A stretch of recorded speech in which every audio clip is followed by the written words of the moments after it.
in my shoes, world on my shoulders, heart full of blues out in the dirt, down in the dirt.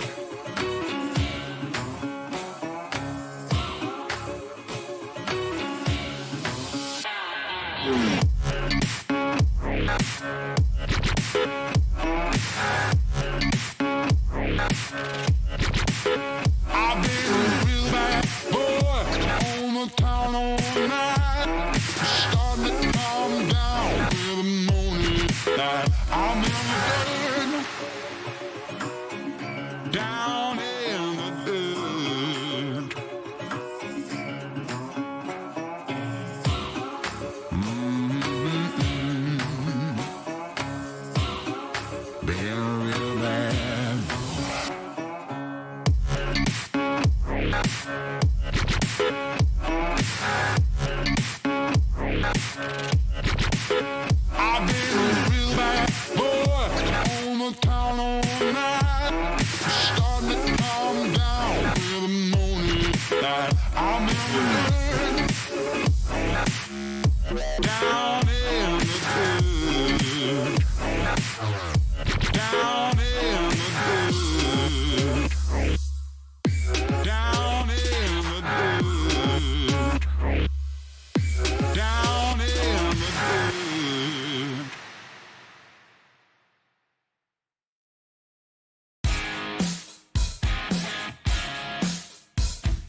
Remember, your message will get read out if you donate. Do it for the lols.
One test and tune is all it took to blow up the clutch in Big Red. Dave, upset as he was, decided that he would give the guys at Armstrong Automotive a call. Speaking to them, he was going to just get a new clutch port in, but then he decided that the bug had bitten him enough and it was time to put in a fully built Turbo 400. After waiting for the first box to arrive and it being stuck in Melbourne at the wharf, to then ordering a box from Craig's Automotives, which told, then lost, to coming down to the wire with 3 days left, Travis from PJR coming in clutch, giving a gearbox to Dave, to eventually take his when it arrived from Toll. 3 days is not a lot of time to do a swap, but the boys at Armstrong, they got it done, and that leads us to where we are today. What's up, Overtakers? Here we are. We're with Dave from Overtaking Lane. How are you, Dave? I'm going all right, mate. I'm going all right. I've made it. Over at Overtaking Lane here, we heard you had a couple of stressful days, even a week probably, looking for a gearbox. Look, honestly, it actually started weeks ago with the first gearbox, and it's continued on. It's been such a saga. It fought us all the way to the end. We had a lot of people help out. I'm sure everyone already knows all those people. A shout out to all the people that helped us out. But we're at the drags. You can hear it, right? Hey? We're at Willowbank for day one of road trip, mate. Are you nervous? Not yet, but I've got to get up into the lanes yet. I'll probably be a little bit nervous up there with the new combo. We'll see how it goes. It's I know that it'll read a lot less horsepower on the dyno, but I can tell you it feels a hell of a lot quicker. So big difference, big difference. I'm about to put on my racing suit, mate. This is my racing suit. So you want to get yourself one of those and jump on the website. Overtakinglane.com.au. I've heard about that place. Or maybe it's like this no prep drag racing shirt. See, this one's pretty cool. Hey? Yeah. How good's that one? What do you reckon?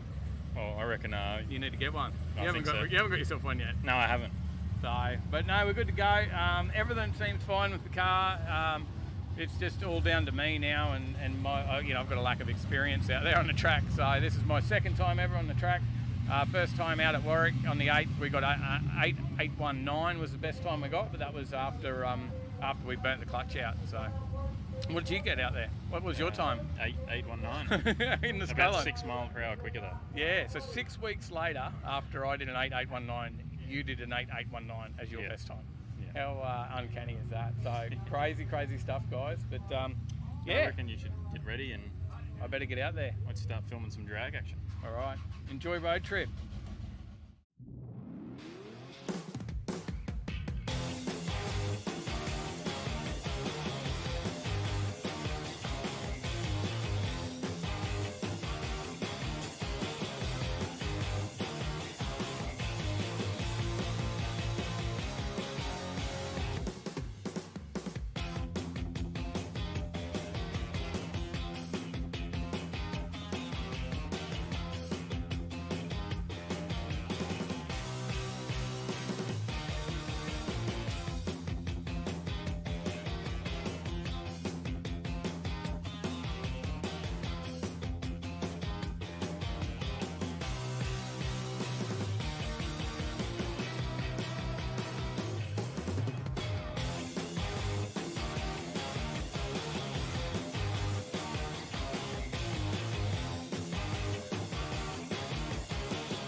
burnout.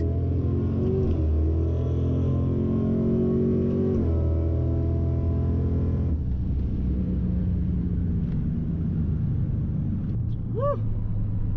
Like an 802. That felt good, guys. Felt good. It went well. Yeah, really happy with that run. Hope you enjoyed it. Really was all up there and happening all of a sudden. So no time to muck around. Straight into it. Go. It wasn't. Probably could do a bit bigger burnout. Work out how to get onto it a bit more there for that. And see how we go. Take the helmet off. A bit more.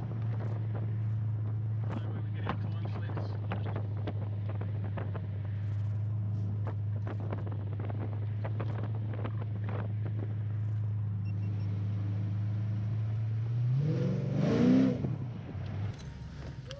Okay guys, we got a 8023 and a 1.8 in the 60. So 1.8 in the 60 is hell of a lot quicker than we've got before. So great improvement.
With that was the end of day 1 of road trip for us. Dave handed in his best time of an 8:02.3, which was the first run of the day that he did. Ended up being his best run. And then we packed up our camp, got everything ready, and set off to Warwick.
What's up, Overtakers? We're back. Another week, another episode. Car news and stuff. Car news and stuff. You've gone all out. Yeah. With your. With my titling. Oh, hang on, I need a microphone. I should bring that a bit closer, shouldn't I? Generally, that's a good idea and how it works. I just shout out to everybody from across the room. But yeah, you've gone all out with the title of this week, mate. You just had nothing. Yeah, pretty much. Well done, mate. Well done. Well, we do have some car news and stuff. Mm-hmm. That's pretty much what we do have. It encapsulates what our show is. It is, mate. It is. Hang on, we're missing some lights. I haven't put the lights on. All of them, anyway. How could you do that? Whoops. Boom. Light her up. Light her up. Lights, camera, action. You got to do some shout outs. The boys are back, says Chili Dude. Hey. All right, well, I can rattle off the shout outs really quick tonight. You can? Can you? Oh, don't be too quick. I got a list. I got to share. I'm going to go really quick so that you can't even finish that first. I'm sharing a post to Facebook. Yeah, it's fine. Tell everyone we're on. No. We got Chris Young, Brad, Muff is in the chat. No more. Hello. James Bayless, Sally H, Beck, Adam Geary, Dave Reid, Lynn, Travis Thomas, Trevor Smith, Skid Pig, Craig Nielsen, Paige, Jay-Z Life, Dave H, Chili Dude, The Hoff. Dave H, I'm here. The Hoff. Did I comment in chat? Yep. Oh. You did. Did I? Yeah, you did. Dave Hoff. Is that it? That's it. Oh, okay. You're like, I'm waiting for more. That's all of them. For now. I was just posting to Facebook, just letting everyone know it could be a good show. I'm already a few cans in, so. Daniel Ward, Rob, G'day, mate. Rob JRM, how you going? Could be a big show. A few dead soldiers lying around. But, there we go. Shane Kane, how you going? How many we got? We got enough to make the show start? We got 31. Yeah, it's probably enough. We do have a few news stories tonight. We've got all the usual bits and bobs as well. Quizzes. I'll quickly play these two because we missed them because they were at the start of the show. Remember, your message will get read out if you donate. Do it for the lols. That's from Brad, $5. We can get anything. More burnout. More burnout. $5 from a No More. No more. G'day, mate. No more with the Barrador. Waiting for more updates there. Mm-hmm. Cans everywhere. Some of Chat those. about the Tirana already. That may or may not be one of the stories tonight. Well, that will be one of the stories. That will definitely be one of the stories. I've actually got a lot to say on that. I should have brought out my soapbox because I'll be on it. I will be on it tonight. So and it's I've got a bit to say on it. I've got a bit to say, and I've got a bit to say about the other side of the story too. Hey, because don't forget, there's always a couple of sides to every story. Mm-hmm. Sometimes multiple sides. Benson Hedges, how you going? Hey, Ben H, how are you? Good to see you. What do we got to do? We got to do some shout outs. We did the shout outs to people in chat. We got to do shout outs to us and our bits and bobs. Mm-hmm. And Mad Kiwi, how you going? Mad G'day, Kiwi Mad. says, I got 2 Barradors. 2 doors on his barra, or Marv's 2 got us on Commodores while- with barras. Marv's got us on while walking through Woolies. Well done. Ideas Automotive, how you going? G'day, mate. G'day. It is episode or live show number 73. 73. There's little suckers out there. And podcast episode 19. Yeah. So look, you can watch back and the 73 weeks of seeing how drunk Dave gets on a Thursday night, and how much he annoys Tyler at the same time, right? Like trying to keep the stories flowing. Podcasts, so 19 of those are out there, and they must be sounding good. 19. We've got more episodes now than I think we've got listeners. Mm-hmm. Is that how it works with podcasts, or just ours? Just ours. I don't know. Share it out there, guys. Sharing is caring. Sharing is caring. So podcasts, there is 19 of those. It's on Spotify. It's on, I don't know where all the places. I just use Spotify. Pistol 85, how you going? And Anchor FM. G'day, Pistol. Ardiz says, I need to go to the Bottle-O and back. Might miss a bit of the show. Mate, we'll With a be sad here. face. We'll still be here. It's all good. Trevor Smith says, and the beard growth. Coming along nicely. I gave it a trim today. Whoops, there's a microphone there. Gave it a trim today. The beard growth. Look out, the mullet's coming along too. Hang on. Can we get a shot of that? You're taking the Matty Loy look seriously for next year's road trip. My COVID hairdressing skills. That's the way to go. So overtakinglane.com.au, you can get all your binder products, you can get the merch, you can get all the drying towels, you can get Schumacher, bits and pieces, all the different battery gear. And if you want decent battery gear, get onto that.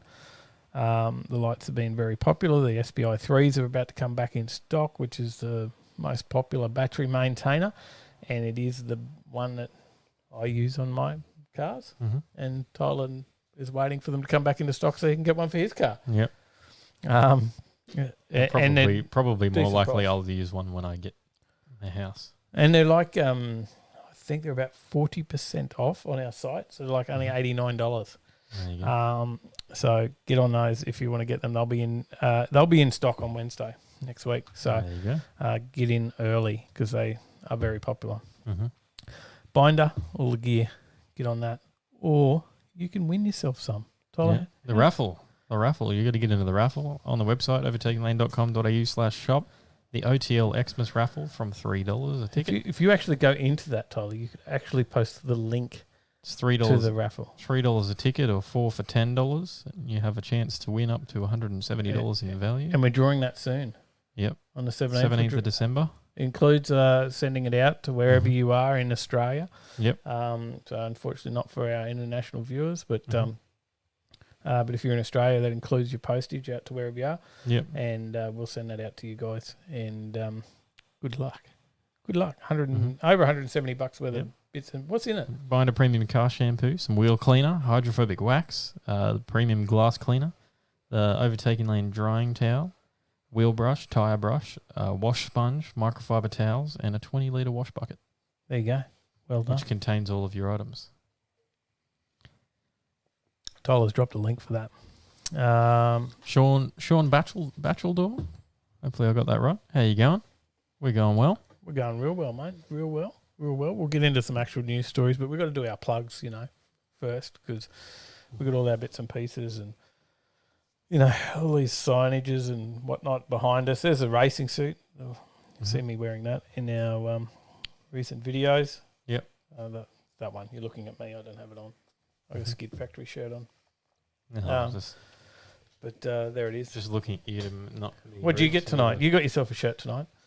I got the no prep shirt. Actually. There you go. Got himself a no prep shirt tonight. But yeah, and then just, some I was sponsors up just in the looking wall. at you, so I'm not looking too far away from the audience that's sitting over there. Geez, they look good, don't they? Mm. Man, we are so lucky. We've got some fine specimens out there. You guys are looking good. Oh, what are you? Someone's naked. It's a Salty. good thing they're not in front of the camera. It's salty. It's Finance My Ride. Finance My Ride. Where's that? Salty's watching. He's sitting in his lounge room. He's naked in his lounge room. Finance My Ride.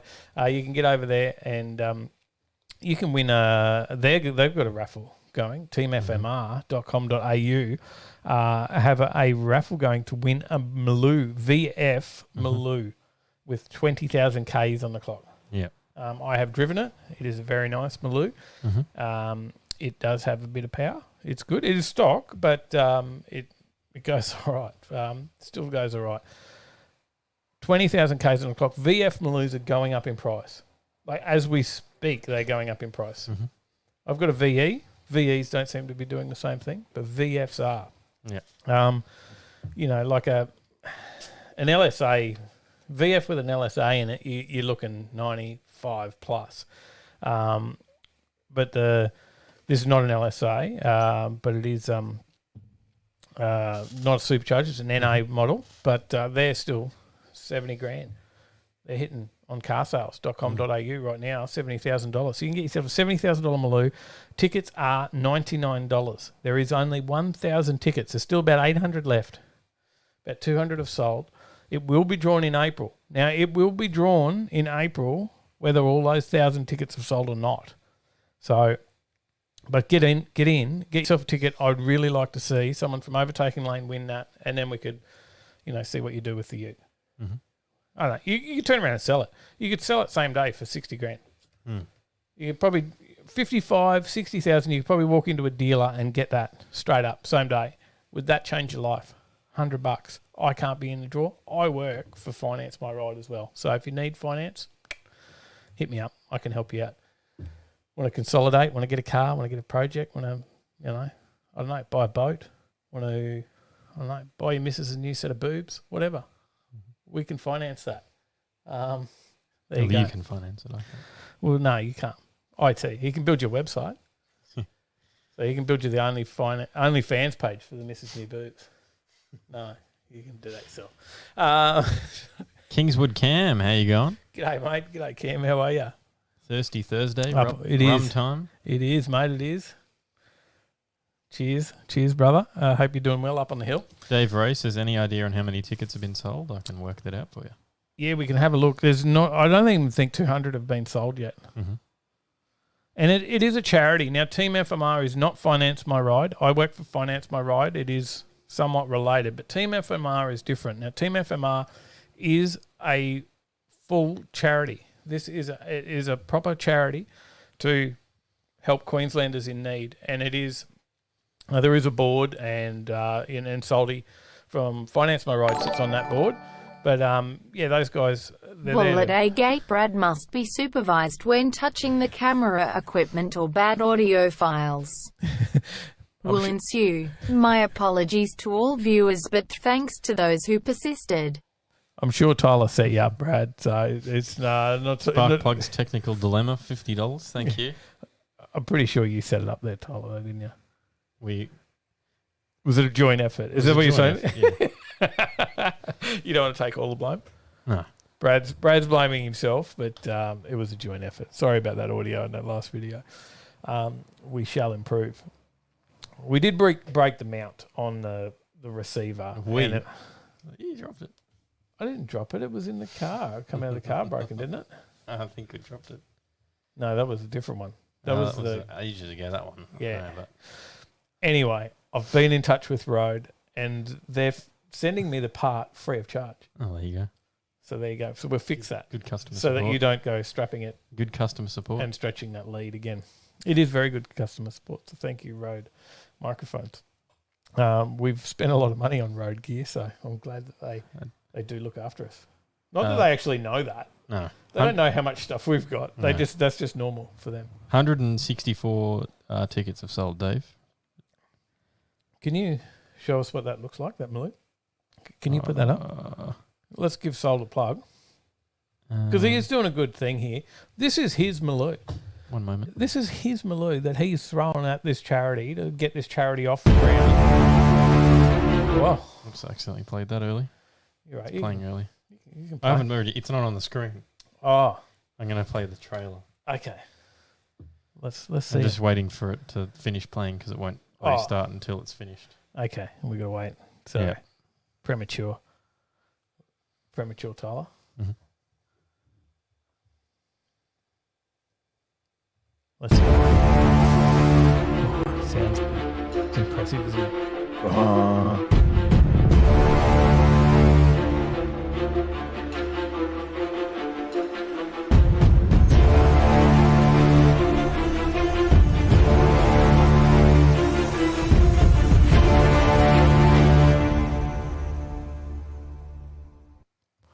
Honestly, I thought this thing would sell out. Mhm. I said to him, geez, this thing's just going to go off. I said, you're going to crash servers. Tickets are going to sell. 1,000 tickets. They'll be all gone in a day. Mhm. And we'll be only 180 tickets gone. Yeah. So at the moment, it's a 1 in 180 chance for $99. 164. It's not even 108. 1 in 100. If you buy one, it'll be 1 in 165 chances to get yourself a Maloo and support a charity that helps out Queenslanders and that are in need. And it's all about because it's a finance game. You know, Salty's worked in finance for years and years, and he's seen a lot of people down on their luck and stuff in that time, and he wants to be able to give back. And the charity is about that. You know, you see someone that needs a food voucher, or you know the house is burnt down, just the fires that we went through on the Gold Coast, whatever. There's all these charities that do lots of stuff, big charities, but it's so much red tape and so long to get money to people.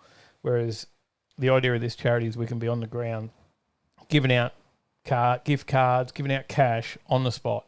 You know, someone needs food right now, or whatever, because they're whatever situation, we can have, you know, here's $500, bang, straight in their hand. You got little Johnny at school getting bullied because he doesn't have shoes. We can be out there. There you go. Here's a pair of shoes, you know. Mm-hmm. Whatever it might be. So get on it. It is a good Is cause. having itchy nuts a sign of COVID? WD-40 is not working. Having itchy nuts? What's it? Is having itchy nuts a sign of COVID? I thought it was having chin nuts that I heard say, and let's not talk about that joke. Who was that? That was Chili Dude. Well done. Thanks for the $5, Chili Dude. Thanks, mate. Well done. Matthew Zwart Cruz. Hopefully I didn't butcher that one. Matty Z. That's Matty Z. All right. He says, hey, Dave and Tyler. How you going? G'day, Matty Z.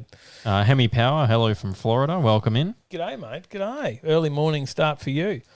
Yeah, look.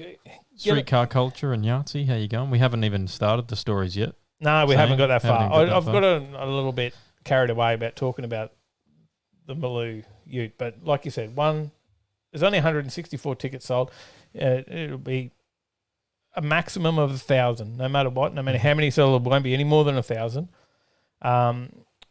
It is a really good opportunity. There is a lot of these raffles that you see get around. Whether I'm not going to mention places, whether it be a Maloo Ute, whether it be some sexed up wrapped Ute, whether it be a bloody Harley Davidson, whatever it might be. There's a lot of these raffles getting around, and I've been watching them for some time. The best odds that I've seen is 1 in 8,000. This is 1 in 1,000. So it is really good. Get on there, support it, goes to charity. The other ones that you see are not run by a charity. They donate funds to a charity, and it's generally about 15%. Some of these ones that they give away a car are making $1 million. Like, and then they give 15% to charity. Yeah. Like, what the? Seriously. 100% of this, the proceeds of this goes to the charity. 100%. Everything goes back into the charity. This is about starting off the charity. This is the first ever thing they've done. It is new for the charity, and they're starting it off. This is how they're going to kick it off. And then they will fund the charity by doing more of these raffles. There's 4 Harleys planned for next year. We'll give away 4 Harleys. There'll be other bits and pieces. There'll be P-plated cars. There'll be whatever we can do. The tickets are probably cheaper in Harleys. They'll only be like $49 a ticket. Mm-hmm.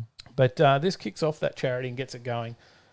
So get on board, support it. I'd love to see someone from Overtaking Lane win it. That's why. A lot of people one in the of your comments friends, here yeah. are saying if they win it, they'll take you on out at work. Oh yeah, that'll be good too. It is an auto, so quick changes. So yeah, see how you go. That'd be really cool. I'd definitely I'm up for a couple of runs. Streetcar culture says the passion is real for little Timmy with no shoes. Yeah, look, I think it's good. Like Salty's he's a genuine guy, and he's put his own Maloo. And I've been through this journey where he's been planning this, and how much he's second guessed about whether he, oh shit, what am I doing? And giving away his pride and joy. Mm-hmm. It's only got 20,000 Ks on it. VFs are going up. Get on it. Just if you've got to save up, get yourself a ticket. $100. It's worth it. Or buy a ticket in. I'll give you $100. You buy a ticket in my name. I don't know how that works because I'm not allowed to buy a ticket. But can you buy a ticket? I don't know. All you The did was Hoff make some wants video. to say penis. He always wants to say penis. It's from Brad, $5. Thanks, Brad. Oh, I thought it was just the Hoff. The Hoff was typing it in and he wanted to say penis. Well done. Well done. Good work on the penis, Hoff. And let's talk some news stories. Have we got anything else in the comments before we jump into these news stories? Sorry, I got carried away. Chris Young says a massive, wonderful idea, so hopefully more people help Team FMR. All in chat if you can buy. Chris, you can get one. You just need someone in Australia to buy you the ticket and hold on to the car until you work out how to get it to the UK. Mm. There you go. Yeah. What else have we got? Anything else? Sorry, I butt in. Fixing something there. Looks something IT related going on over there. Not at all. What is happening on that computer? Might just be playing around with the donation alerts. Who knows? I'll have Am to- I moving into the news stories? Yeah, you can move into the news stories. I'll Okay, be you've with done you the in comments. a moment. So I don't have any comments on my screen. Oh, okay. I'll be with you in a moment. He'll be back. So news stories, speed cameras. They're a thing, and stuff. That's what this show was about. Mm-hmm. No. Speed cameras. The signage for speed cameras in New South Wales. Eco Boost. It might be a spoiler for I didn't say that. The signage for speed cameras in New South Wales is something that's going to be disappearing. So that works. Oh, there you go. So Darcy says stuff and things are happening. stuff and things are happening. That's exactly right. New South Wales mobile speed camera warning signs. So at the moment they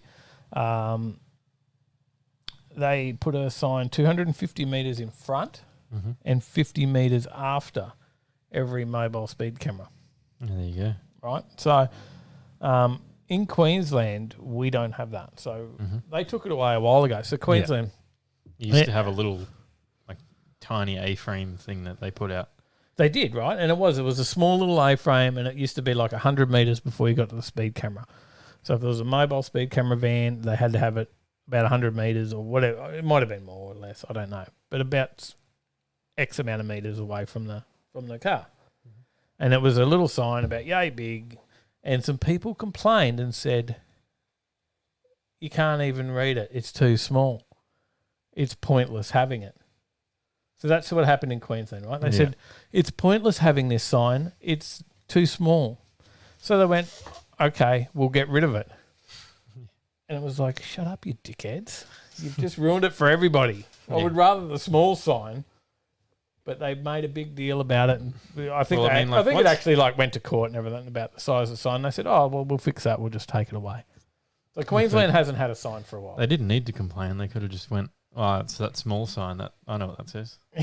Yes, it was better than no sign. But that's what we got. Is back. Welcome back. Crazy mate. VN. He's made it How you back. going? Crazy. You didn't miss too much. Crazy VN VS Skidbox. G'day. So we've got no signs in Queensland, but now New South Wales is going down that same route. So across the next 12 months, the reflective road signs will be removed.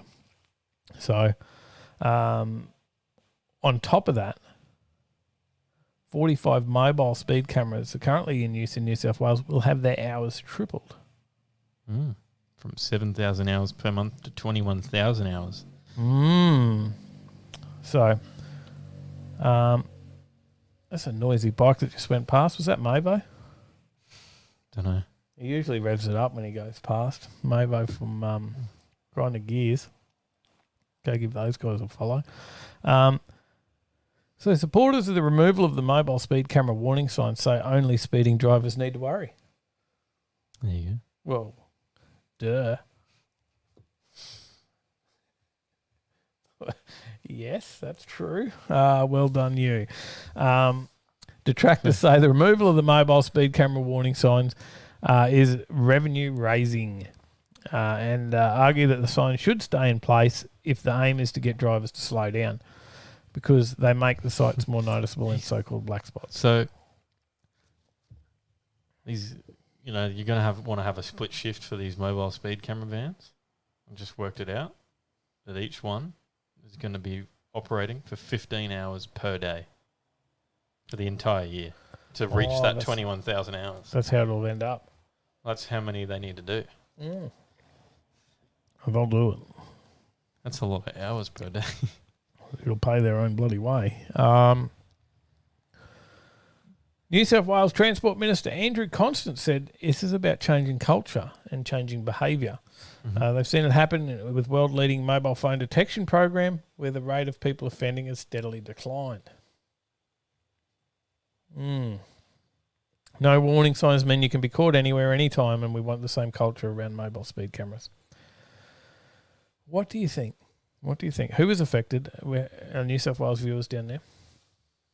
What's the current setup in other states? For those of you guys that are out there in the other states. Zig says, doesn't bother me. I haven't had a fine since 92. 92, well done. Streetcar Culture says, Victoria makes their own rules regarding signs, mainly no signs. G'day, Scotty S.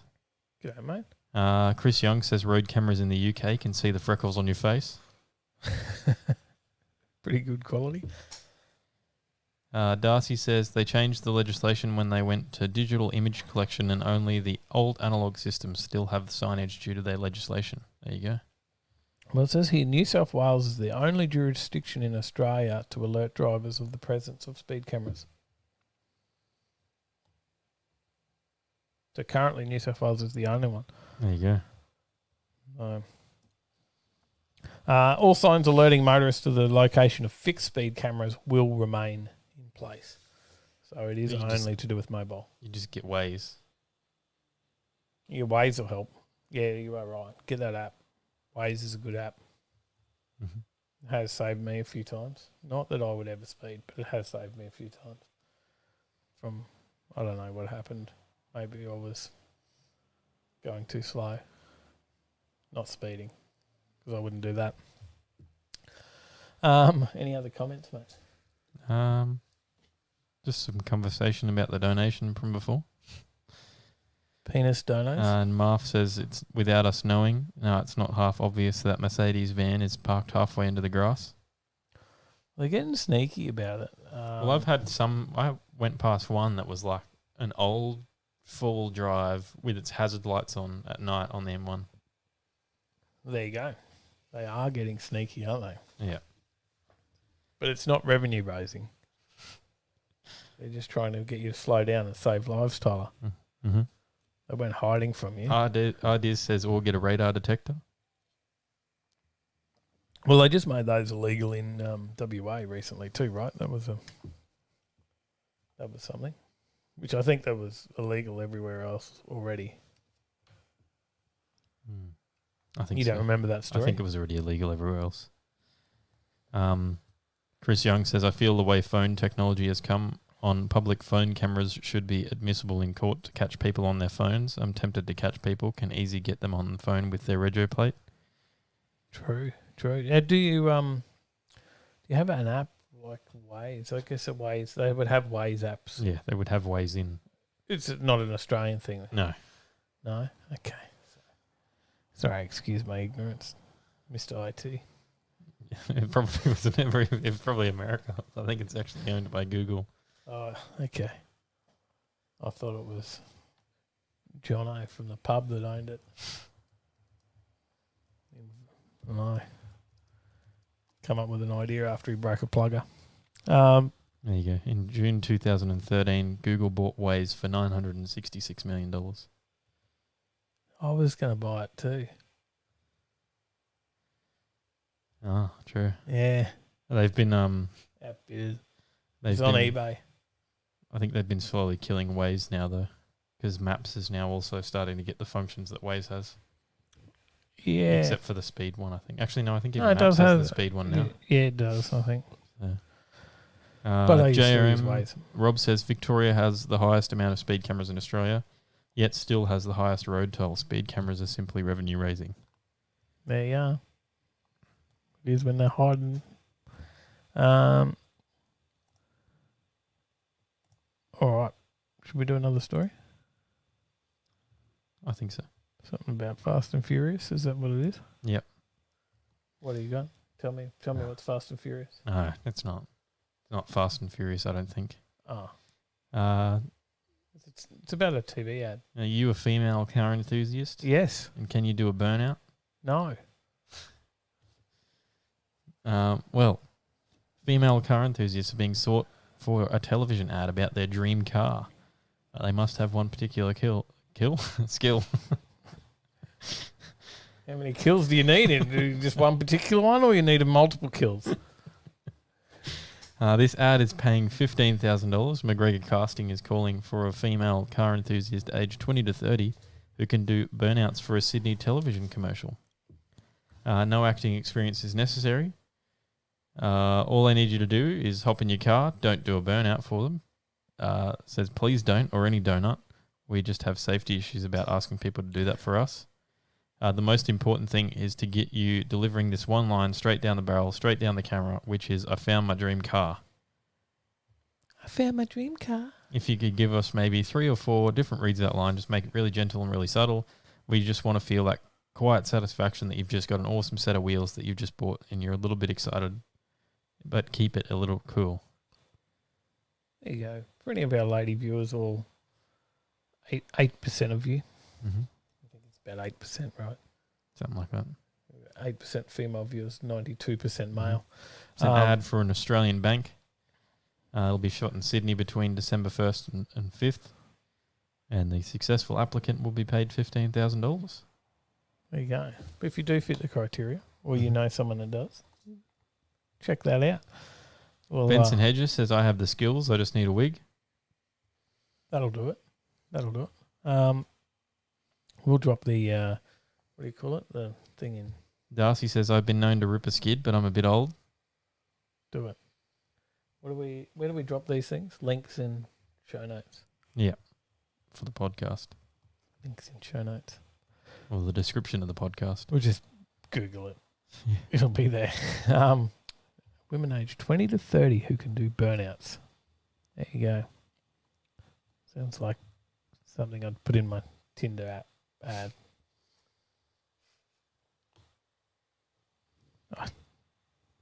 But I don't have Tinder. Paige says, I am out. I'm not that talented. And Sally said she's out because she's not under 30. I did send it to her. I reckon it was still worth a go. Maybe they'll make an exception, right? She's got a cool car. An Integra, not a HJ. She's got a HJ. All right.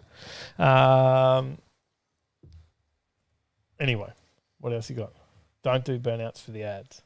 But if you've got one that you've already, previously done, yeah. So do a burnout and just say you've previously done it. Yeah. Any more comments, mate? Zig says, I've got the car and the hair, but not the age or the tits. Daniel Ward says, I'm sure I could teach the missus how to do one for 15 grand. For 15 grand, you're spot on, mate. Well done. Do it. I've got the boobs. Pistol says, I'll take the job. They can't assume my gender. Good call. Oh, you're funny buggers. All right. Now, I've been raving on, and I'm going to rave on some more on the next story, aren't I? Yeah. What are you setting me up now? Look down the barrel. What is the next story? They won't see the slide, Tyler. You've broken it. I'll let him see the slide, then switch back to that one. Right. Now, this has definitely been doing the rounds. There's definitely the rounds happening, right? There's a Tirana doing a burnout on videos all over Facebook. This is a formal drop-off. And I don't know, I think this needs to be a discussion, Tyler. I do want to have a discussion. I'll still discuss it with you, but I'm letting you open it up first. All right. I've got the video. Do you want me to play the video of it? Let's play the video. Let's start it with the video. Let's have a look at this because there's a lot Hopefully this fits into the screen. All right, let me bring up the right button before I switch to it. All right. And I'll just say quickly, I don't expect criticism of this person because that is not where we should be going. That is what I will say to start with.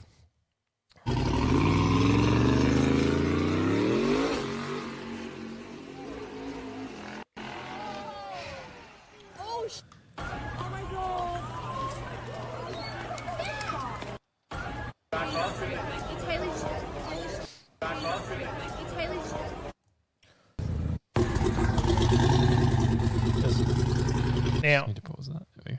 was there other ones? There were some other angles as well. It's been all over social media. It's been all over Channel 7, Channel 10. Sorry. Just switch back to the other screen. There we go.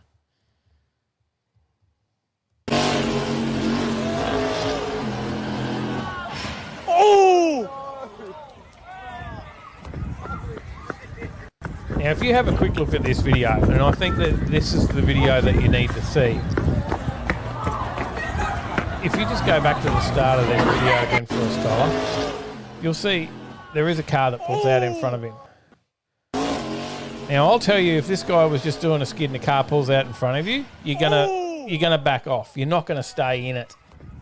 So if you see at the start, let me go back right back so everyone can see. Up the top, there's that four-wheel drive that pulls out. Now, there's a four-wheel drive that pulls out, and that would cause you to back off, right? But you can hear that thing goes full throttle all the way in until it hits, right? Now, I'm not saying that he hasn't given a bit of stick to start with. And maybe he did plan to do a bit of a skid as he took off. But he did not plan for that throttle shaft to break because that is what happened. The throttle shaft on this car has broken. There you go. There is pictures of it. Tyler's got pictures. So the throttle shaft did break. Now, which then means the throttle position sensors put it in, wide open throttle. This is what happened. So he, whether he started off to do a skid or not, I don't know. And maybe he did. but he did not plan it to go the way it did, and he did not intentionally mean to do something that big. Now, this guy can steer a car, right? That's the other thing. So have you got any footage of that? Because this guy does know how to steer this thing. One moment. There is no doubt that this car has done many burnouts before on the strip in the right some place. Footage courtesy of Drag Videos.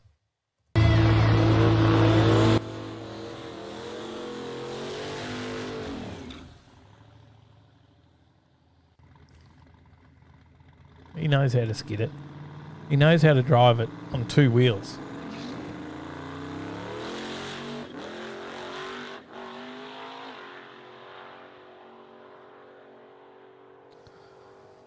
Now,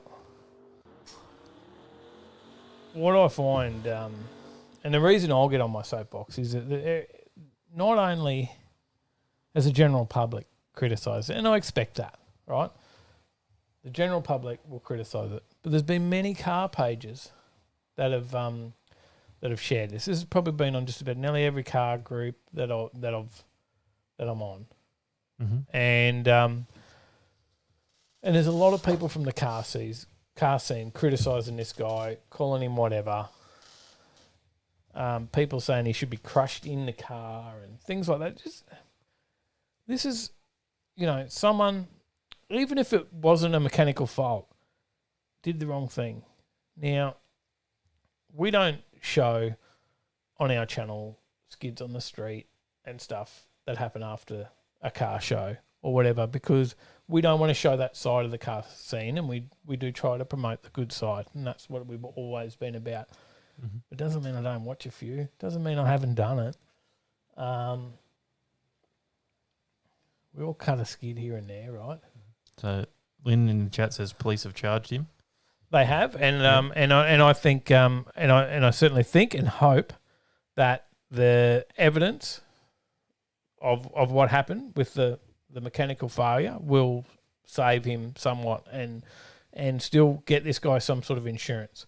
Now, no one was badly injured, which is very luckily, right? Yeah, I'll play a bit of, the other side and see where they're coming from, because it's a time and a place. And like when you're talking about no one, you can't say that you haven't done a skid somewhere else, but a lot of the time when some of those people might do it, it's on a back road or something like that. But this is at a school formal with kids around and a formal kid in the car.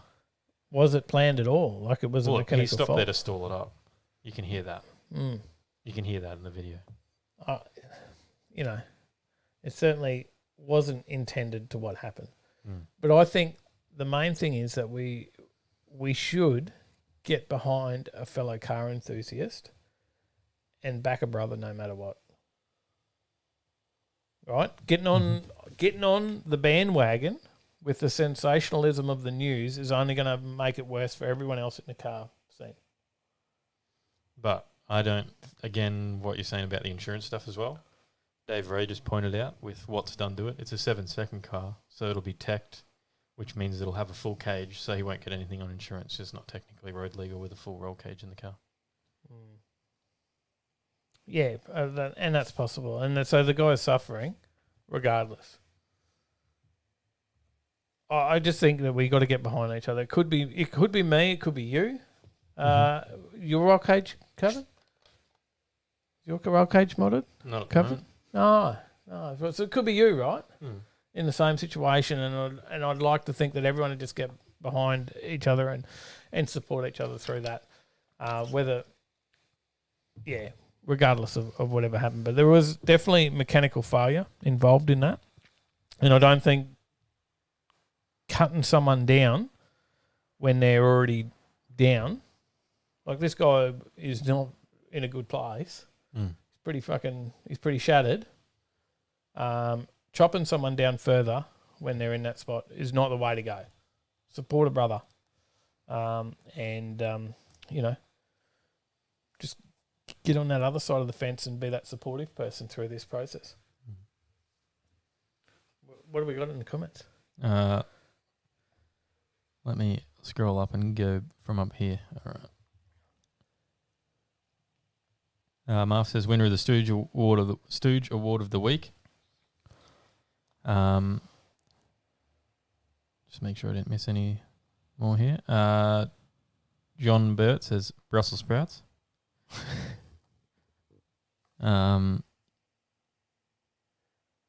Benson Hedges says, could it not have been wide open until impact? Dave Ray says, yeah, still no sympathy for doing a skid with lots of cars and people around. Poor fella. Streetcar Culture says, mate, the owner made a terrible decision. Kids and cafes on both sides. I'm sorry, Dave. Nothing against the bloke personally, but you just can't justify his actions. Dave Ray says, looks highly legal for the road too. Keep scrolling down. Mind you, he wasn't out there doing a paid gig for this formal either. I can tell you that he was doing a favour for a kid that had someone pull out on him that he had paid. That they then pulled out on him, and he had no car. And this guy stepped up and said, "Mate, I'll take you," and did a favour for a mate. Darcy says, still a human being, made a mistake. I'm sure there is no one more remorseful than the driver. Exactly. Benson Hedges says, F that, don't crush the car, just make him pay all the insurance excess. G'day, Ryan. High Octane. Okay, mate. Marv says, yeah, but still Moffat Street isn't exactly an industrial area, Dave. That's why it's bad. No one intends to have it go wrong, but as they always say, location, location, location. Dave Ray says, definitely wouldn't be covered under insurance. How modified is that? Wouldn't be legal on the road anyways. G'day, Kaz. How you going? A lot of us are out there in modified cars. Daniel Ward says you can change a steering wheel and any car is deemed illegal. Yeah, we're all out there in modified cars of some sort. So. Matty Z says, all I can say is wrong place, wrong time.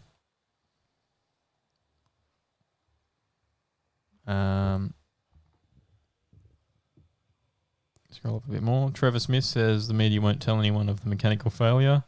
No, that's right. There was other parts to it as Chris well. Young but it's says, a story. I think the fact of a runaway has to count. They can't prove it didn't break if he had only pulled away normal. Streetcar Culture says, okay, so the throttle stuck. Perhaps if the bloke cruised off normally, the throttle wouldn't have stuck. Zig says, let's face it, if you rip a skid and your plates are visible and it hits the media, then you're done eventually. Johnny Skip Pig says, what I can't understand is there should have been springs on the throttle to stop it staying open. Streetcar Culture says... It broke the shaft. The throttle shaft snapped off. Streetcar Culture says, I can't agree with you, Dave. Car enthusiast or not, we are not on the same page. Yeah, look... Chili Dude says, you can't support stupid. Dave Ray says, yeah, don't agree. Sorry, I've had highly modified cars on the road before. If I did something stupid and it cost me dearly, I'd just have to move on and take the flack. It is what it is. I think the main thing is that that wasn't all him. That wasn't him in it all the way up the thing. So Daniel Ward says the throttle broke as seen in the pic. It didn't stick even if that TPS was seeing 50% before it broke. That car makes plenty of power. It is a 1,500 horsepower car. Jay-Z Life says, I'm the first one to have fun, but always a big problem when crowds are involved. Should be in a better location. Ardiz says, I think with the mechanical fault taken into consideration, he might get off the dangerous driving offence. However, his insurance won't cover this. I think I just think there's enough people already taking the guy down with the public just in general that we don't need the car scene to get behind it. Marv says, on that side of it as well. That was before you said all that, Dave. I didn't know about the broken throttle, but location. Kaz says, yeah, but from what we've seen on the news was a car came out in front of him. Scotty Yes says, I'm with you, Dave. Let he who is without sin cast the first stone. I can't throw any stones here. Shit, I cut a big skid up the bloody main street down the road here just on Sunday on my way home from the drags. Benson Hedges says, I just hope... I got a red light and I thought, oh, well, it's time to stall it up. And... yeah, all right, continuing on. Benson Hedges says, I just hope the police don't throw the book at him. No need to make it worse on him. No one wants to be that guy. Adam Geary says, choices have consequences. James Baylor says, all I can say is that no matter what the outcome is, he has to live with the results, even if it was a mechanical fault. Unknown environment changes, but still. The Hoff says he shouldn't have been doing a power skid there, but it looked like he had to react to that car. Zig says, I've done some formal drop-offs and never left with a skid. No. I've been encouraged to drop skids at formals, and I haven't because I don't want to get busted. That's why I haven't succumbed to peer pressure. Brendan Finnegan says every kid wants a tough car to do a skid there at their formal. That's why they are filming.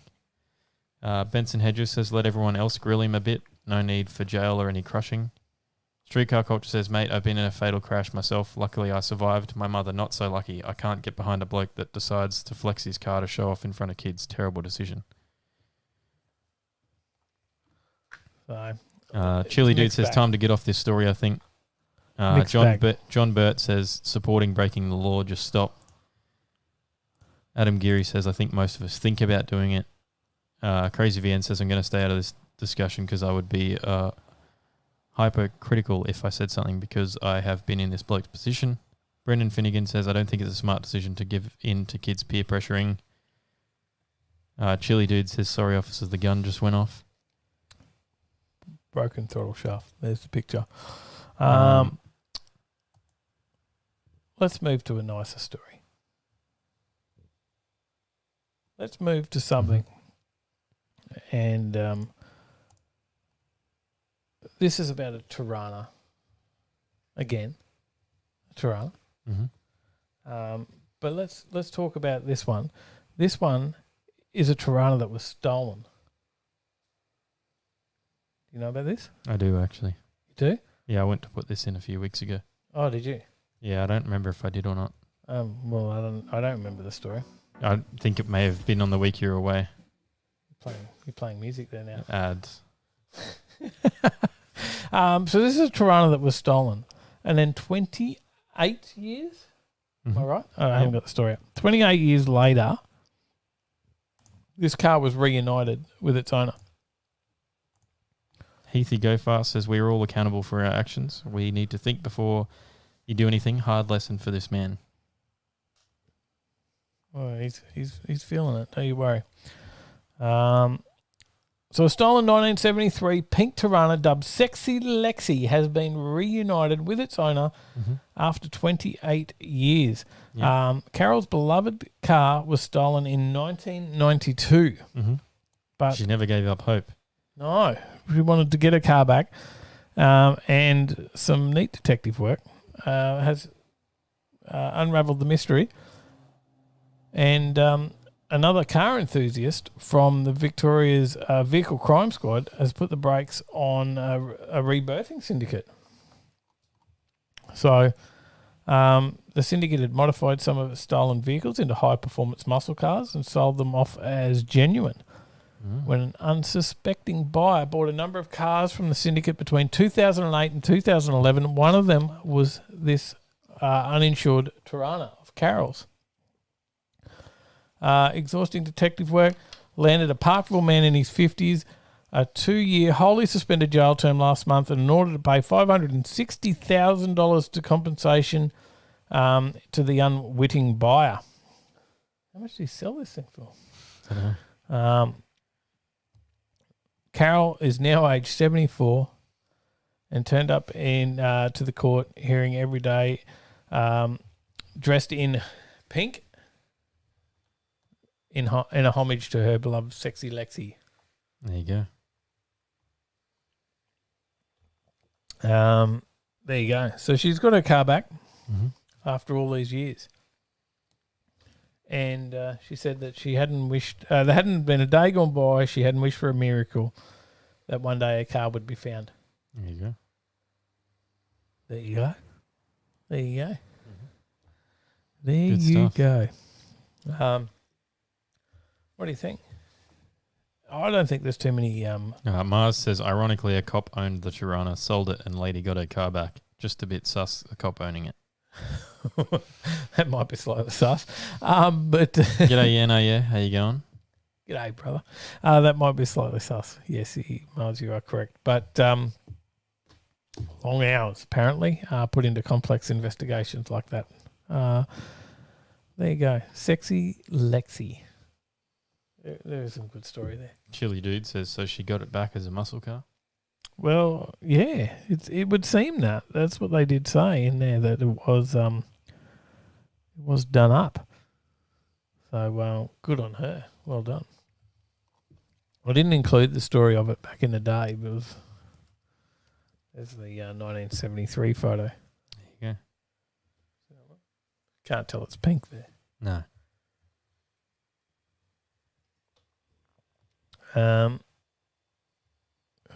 You're looking for a story there, mate?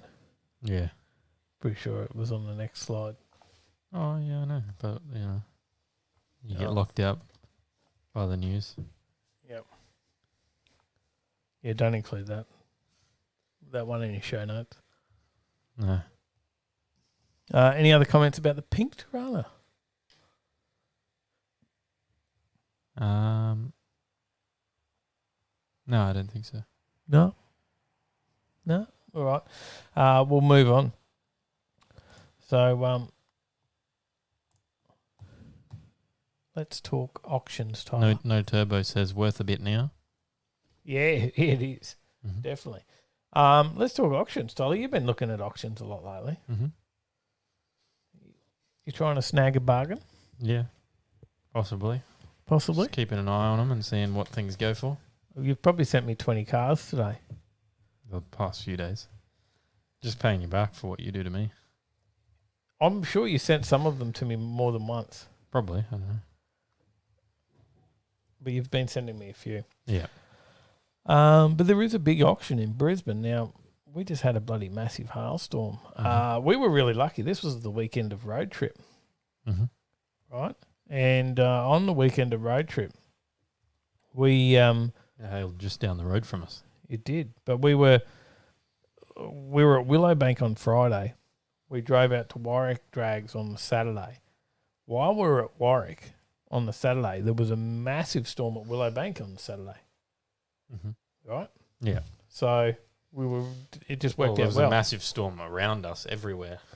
Yeah, but we were fine. We didn't. We had sun. Well, we had the slightest drops of rain for like 25 seconds. And It didn't even pull up racing, did it? No. Didn't even stop racing. So we had a great time at road trip. G'day, Mel. G'day, Mal. G'day, mate. Geez, you look good today. Scotty S about the last story says it was a bit rough. She used to run competitive rally in it. Ah, there you go. Because she's got the bloody big spotties on the front of it too. Back in '73. So you could pick yourself up a nice little. Is this what you've been looking for? Something like this? Yep. Just a good little Family car. Lamborghini. Yeah. Just a cheap Lambo. Yeah. You need something that'll fit 40 kilogram dogs. If you had a Lambo with all that hail damage all over it, would it still be cool? Speed holes. Speed holes. Is that what they are? Is that still cool? Oh no. Or would people be like, what the Ralph says that Lambo, what's that? The Huracan Super Golf Baller? Super golf ball. I like it. But yeah, there's a big auction at Mayhem. Mayhem? How's it pronounced? No idea. I couldn't tell you. I can't read very much of the story. Go to the next tab, mate. And the next tab. All right. I didn't know that. Mannheim. Mannheim, that's it. Heim. Not Mannheim. So at Heinem Auctions, there's a big auction. No one's going to know where to look now if they want to buy one of these. There's a hail damage auction at Brisbane on tomorrow, actually, on Friday. So, and this is due to the recent hailstorms in Brisbane. They've got a huge range of hail damage vehicles to sell. All makes and models, varying degrees of damage, almost all repairable write-offs, so they can be repaired and re-registered. There is some online information there. And I clicked the wrong link. But what do we got there, mate? You got anything good? You found anything you're impressed with? I mean, they're all pretty much similar There's a to what I'm little, looking there's a at. little Toyota 86 there, mate. Don't want an 86. No? You got to, if you're over 4 foot, you can't have one. You can't sit in the back of it. I think it's like $66. What about a BRZ? No? How about an FRS? Not one of those. There's a few cars there, but there's obviously got a few dents. Maybe a broken windscreen, or well, there's probably a bit more than that because they're all repairable write-offs. There's a VF. There you go. Maybe we'll find a good project, mate, on there. Maybe. I reckon we can race something with half dents. I think there was a Honda for sale on. It was a nice Grays. Prado for you, mate. You fit the dogs in the Prado there. There was a Honda for sale on Grays online that was $9, and that had like 30 minutes left. Really? Yeah. $9 Honda. Yeah. That's like a thumbnail. Like It was at the Title point in where it said itself. bid to win. that's a title on the thumbnail, isn't it? The $9 Honda runs 27 seconds. People could fit in the back of the R33 if it had seats and no cage, but I don't want passengers in it. I'm talking for a daily. There's a Captiva, mate. I don't want something that has a worse Efficient. turning circle than a fire truck. They are pretty bad. That is true. All right, but to get onto that, maybe you can pick up yourself a little project as well. Heathy Go Fast says, was out water skiing last year and a freak storm came through. Hail put holes in my boat seats and had a few lumps on my head from the hail. Jeez. That's a bit nasty. I remember a big storm rolling through out at Somerset Dam. We're camping out there. Just about blew everything away. Can't find anything too exciting in the... That's the Mannheim hail damaged auctions in the chat there for everyone. Have you dropped the link or something, have you? Yeah. There you go. See if you can find us a good project in there. Might be something good. Mal says, is there a Nissan Cube for sale? Oh, yeah, Sally would be happy if she could get a Nissan Cube, but not only just a Nissan Cube, but one that's already dinged up. Mm-hmm. That'd make a day. You know? Get her a Nissan Cube that looks worse than a general. All right. Move on. You got nothing to buy there? No. All right. Maybe there's a project hiding in there somewhere tomorrow. Watch that auction. Maybe that you need to step it up then, and get yourself something else like this. What's this one? It's a homebrew Bentley Speed 8. Do you know much about the Bentley Speed 8? No, not really. Oh, It's a you've never owned Le one? Mans, no, never. It's a Le Mans race car. It's a home job one, and this creator is selling it on eBay. They're saying that this is possibly the coolest replica ever to be seen. It's a big call. It features an expansive use of carbon fibre and unused original Bentley parts. The seller isn't shy in insisting it's the closest replica to a real Bentley Speed 8 in the world, and reckons it'll go just as well on the road as it does on the track thanks to a double laminated windscreen and private SPD 8 LMP number plates. No word is given on what exactly is powering it, which isn't exactly promising, but the parts list makes for an encouraging read. So what's the parts list? It has the suspension, wishbones, dampers, steering wheel and cockpit dash from a real Bentley Speed 8. Comes with a Bugatti Veyron carbon-backed driver's seat, and even comes with uprights, axles and pushrods from an unspecified F1 car. AP Racing titanium brakes, vinyl stickers and an original race suit round out the mentioned goodies. The seller is chasing offers of more than £23,000, about 41,000 Australian, for the shell and parts, but as of this story being published, the eBay listing is currently suspended.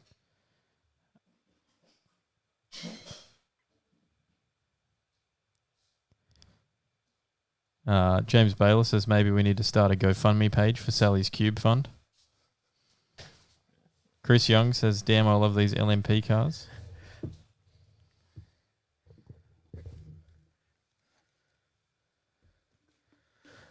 Sally would love the GoFundMe. Yeah, keen on that. Not. And the last time Sure there's comments from Sally coming. Last time a real chassis was sold at the RM Monterey auction in 2012, someone bought it for 3.47 million Australian dollars. It wasn't me. Just if you were wondering. I didn't buy that. That was an American collector, so. It sounds something like that. Can you hear that? Mm-hmm. I can also hear the live show. Oh, whoops. I broke that. Whoops. Whoops. That wasn't completely planned.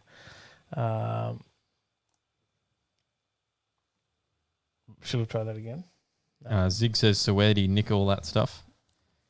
Ardiz says, for that price, you could get a Radical RS of some sort. Yeah, question mark, I'm not sure.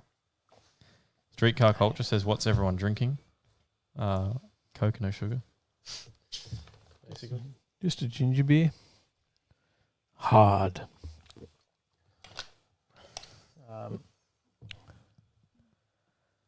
All right. You going to buy that? No. Did you look it up on eBay to see where it's at? Their listing's suspended. Oh, it's suspended. Mm-hmm. Oh, why? Because it's not real. I don't know. It doesn't tell you It why. says in the story the listing is suspended. Oh, does it? I didn't read that far down. No, you haven't really read many of them. No. Having a few ginger beers. This listing was ended by the seller as there was an error in the listing. Oh, damn. So we can't buy it? No. Does it tell you what it was at that point? No? No. Oh, that sucks. What's the real one worth? A few mil? Yeah. Could have picked up this replica for like $27. I'm sure. Yeah? It's you don't listen. Can we just go to the next story and you can talk about this one? I did. So you can do some work I did listen. on the show? No, you didn't. There was carbon fibre bits and real parts on it. I know. It wasn't worth $27, but that'd be no fun to agree with you. I wouldn't get a reaction. Do you want me to go to the next story? I'm not sure about that now. Yeah, you're right. There you go. You're up. Commodore. That's all I got. Tyler, you want to take it on from there? Commodore. It's not EcoBoost. Sort of Commodore, is it? I can press buttons too. It is the first ever HSV W427, and it has resurfaced. It has resurfaced for sale. It's back up for sale, but we don't expect this to go too cheap, right? No. This is going to be more It's for sale expensive at- than a Bugatti copy. It was a Bentley. Oh, It's for sale at $427,000 on Facebook Marketplace. don't, however, be fooled by that price. Car Finder, as the page hosting the sale is known, has assured punters that the ask is negotiable. And the large sum, which just so happens to match the car's badge, is just for attention. Mm-hmm. Yeah? 427? Mm-hmm. But they don't want stupid offers, so apparently doesn't want to swap for pack of Winnie Blues and half a donut. No, it's a fish tank. It's a fish tank. Yeah, I got a fish tank. See if you'll swap for your fish tank. Yeah. Is it a nice fish tank? I mean, it was. Is it salt water? There's no lid. Salt water? There's no water in it. Man, come on. It's a W427. Oh, I can fill it up if you want to take it away while it's full. It's a W427. It's got to be a salt water tank. it is a lot of conjecture about what it's worth, though. Mm-hmm. So, It's got 343 kilometres on the clock. how much is it? It's never been road registered. This one. We'll need a VAS certified engineer to provide documentation to change that, to register it. It says, so unless you're planning to trailer it to the track, which we advise against since the W427001 kept the standard VE GDS gearbox and drivetrain, it's going to be a very expensive ornament. Where's the value of it going to go, though? That's the thing. Well, there's only 137 of them because they plan to sell 427 of them before the GFC cut that to 137, excluding the prototype. This is 001. Mm-hmm. In 2016, they saw prices for normal W427s range from $180,000 to as low as $85,000. I might get one for 85 now, I can tell you that. And today Can't they get have a VF. all but vanished from most classified sites. The W427 has always been an expensive car. $155,000 tag from new. So they weren't cheap. Dry sump Corvette 7-litre V8 offered 375 kilowatts, 640 newton meters, and it was paired with a 6060, which at the time was very new, Tremec 6060, and a much sturdier limited slip diff. Dual mode exhaust system improved the Ben 8 Spark. It is also featured HSV's then new magnetic ride control active dampeners. Match that with lowered, stiffer suspension and huge Brembo brakes. The HSV debuted the car in Melbourne Motor Show in 2008. 2008. Yeah, what? Debuted. Yeah, thanks. That's it. That's the word I was after. There you go. 001. You're bidding on that one? No. Oh, you wanted something to put the dogs in? Yeah. Not a 001 W427 Probably with not. 300 Ks on the clock? No, probably not. No? Marv says needs a Turbo 400 swap, right, Dave? Quicker. Kaz says they only built them when ordered. I drove one of them when I worked at Holden and couldn't afford it then or now. No. Look, it is definitely... Streetcar Culture says imagine the comments if that was posted in Facebook car groups, like Zip Ties Community or something. Yes. Aaron Fuller says Overtaking Lane going to Sunday brekkie laps at Queensland Raceway. I wanted to go to the all Jap day at Lakeside, but I have my work Christmas party this Sunday, so... Oh, do you? Yeah, in the morning. Oh, I was going to go to... Yeah, okay, that's this Sunday. Yeah. I was going to go to Morgan Park. You can go to Morgan Park. I just won't be able to join you. Going on a boat. Maybe I'm going to Going Morgan on a Park. boat for some day drinking. Some day drinking. Yeah. The boys at work That'll be want to get me interesting. drunk, so... You don't do much night drinking. No. Let alone day drinking. Tyler day drunk. There you go. No, I think I might head out to Morgan Park. There you go. What's on at Morgan Park? The Hyundais. Ah, true. That's right. See that? Okay, check that out. There you go. Another story. I got do it. more. There you go. There's one. Yenaya says told mum to invest when she was cashed up. HSV GDS W1, but no, I was being silly. Not so silly. Mel says the Ute would chop it, Dave. Maybe. Ute went pretty good. You have to wait for that video. We had the Ute out at Lakeside. James Baylor says the R33 not cutting on anymore, Tyler. What do you mean? The Ute went really well on the weekend. Mm-hmm. What do you reckon? Did the Ute go well on the weekend? Oh, yeah. It did. People have to wait to see the video. Can't spoil too much. No, so I can't say how we did. No, I don't think so. Did all right in its class though, right? Mm-hmm. You did well. I was really happy with it. Extremely happy. Armstrong Autos. Man, these guys hooked me up. So glad Ardiz says, Rob can't wait. talked me into it. Not that it took much talking into. Ardiz says, can't wait till I'm out of the city, living near Warwick and Morgan Park, and finally get the Super out. Yes. I wonder how many people watched the recent video and the interview specifically with Chris from Nugget Garage. And something he mentioned towards the end. I don't know. Maybe they can leave something in this comments now, since only 3 people commented about it in the actual video. About what should you do? What should I do? Wait and see. We'll see if they even know. If they know that, if you know, then comment in the chat now. Screen's flickering like crazy behind us there, but I don't know why. Chili Dude says, what are you drinking, Dave? Hard ginger beer.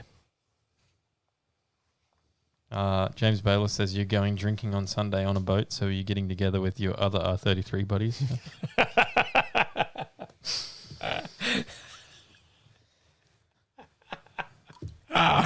Oh, that's funny. So,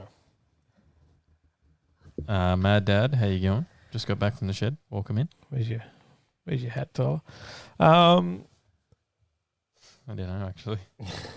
Probably still in the car. No, I know where it is. James Bayless says, Jay-Z life, Tyler. James Bayless knows. It's time for a joke. Brad says 1J. Zed. Could be interesting. All right, the next story. Let's talk about some racing. Mm-hmm. Now, something that The updates that could drag NASCAR out of the dark ages in 2021. This Now, would be an interesting one if Rat Fink was here. Devil87 Finnegan says the Ute looked great at Lakeside. Goes good too. thanks, mate. Does go too. Sorry if I can read. I think it went really well. I was actually surprised. It was a hard track. Mm-hmm. It was very hard to get any traction there. One last one before we read this story. Ardiz says not a boat, more a sports yacht. So true. So now there's been some changes around the NASCAR. So they've there's been talk that the crowds have dipped and things like that. Like, I guess, no different to supercars here. But when I watch NASCAR, I look at that actually and see, holy shit, they get good crowds. But but apparently the crowds have dropped. And they're trying to sort of bring it back now and lift the crowds somewhat. And they're going to change NASCAR some as well.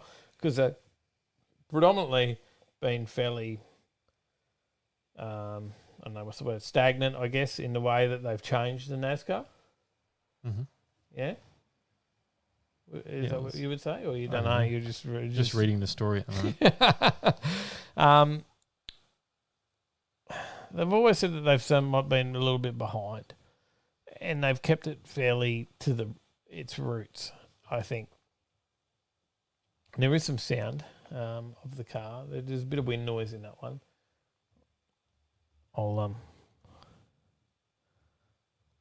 But they're changing the car somewhat, and they're going to put a sequential gearbox in it, because they currently have a 4-speed H pattern.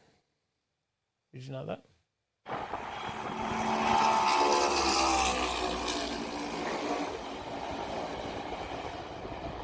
Did you know they have currently just a 4-speed H pattern tile? I did. Yeah, so In Forza, you watch them shift it. well, they're talking about, so in a year ahead, they're going to have a 6-speed sequential box, which I guess we are well aware of and know from watching V8 supercars, because that's what they're going to use. That's the box they'll use. Yep. They're going to have a single, wheel nut on their tires, on their wheels, on their rims, as well. That's something else that's going to change. Anything else? Independent rear suspension. Well, it's going to force them to shift. The sequential. Why do you sit in fourth? Yeah. Yeah. It presents more opportunities for overtaking. Okay. Independent rear suspension. That's a first for them as well. IRS. The center lock wheel, single lug nut. There you go. That's what I was saying. Because they previously had like 5 wheel nuts, just like a normal street going wheel. Mm-hmm. Carbon fiber bodies. There's another thing. And they're saying that they hold up better on impact. There you go. New aero. Yeah. Yep. Calling for more driver skill. Current package forces cars to race together and lean on one another to pick up pace around super speedways, causing massive pile-ups if anyone goes ahead or the left or right. If we learned anything from Ryan Newman's horrific Daytona 500 crash, it's that the cars should be able to operate more freely of one another. This is a department that realistically still needs work. Drivers Eric Jones, Joey Logano and Austin Dillon have all tested the next-gen package on track and largely agreed it needs tweaking. He says, I think a lot of the aero changes that they've done are going to help as far as racing goes, especially racing in a pack. Jones explained after testing at Fontana this weekend, other than that, as we were working on things, some driving characteristics are similar. I think there is definitely more grip to be had as far as what the car is capable of. I think as far as development goes, there is going to be a lot more mechanical grip available than we currently have. And hybrid powertrains. Yeah, now that's a bit iffy. Mm. Right? Going to have some Toyota tech in them. Oh, not just Toyota. It's not limited to Toyota. No? Be some others? Nissan potentially joining in with also Chevrolet and Ford. Well, I reckon they get an extra 50 horsepower. Darcy says, just like supercars, they're trying to get new manufacturers involved with more market appeal. Hasn't helped supercars. No. I was going to lean towards... because I've not watched a lot of NASCAR. But after the last couple of years of supercar, I thought maybe I need to get a bit into NASCAR, check it out. Mm-hmm. Now it's all changing. I don't know. Maybe that's a reason to get in, or is that I've missed the boat on the old school racing? Mm-hmm. I don't know. What do you think? I don't know. Yeah. Everyone reckons Interesting it's to all see. around bloody super trucks and stuff these days now too, right? Yeah, well, the super trucks are cool to watch. They're very much a spectator sport, I think. Darcy says won't help NASCAR. Won't help. Says won't help. I think one thing they need to do is be more stock. That's probably where supercars have gone too far away from. Mm-hmm. Here for us, definitely. Well, even more so now, right? Isn't it just they're all the same chassis now? You just build your body over it. Mm-hmm.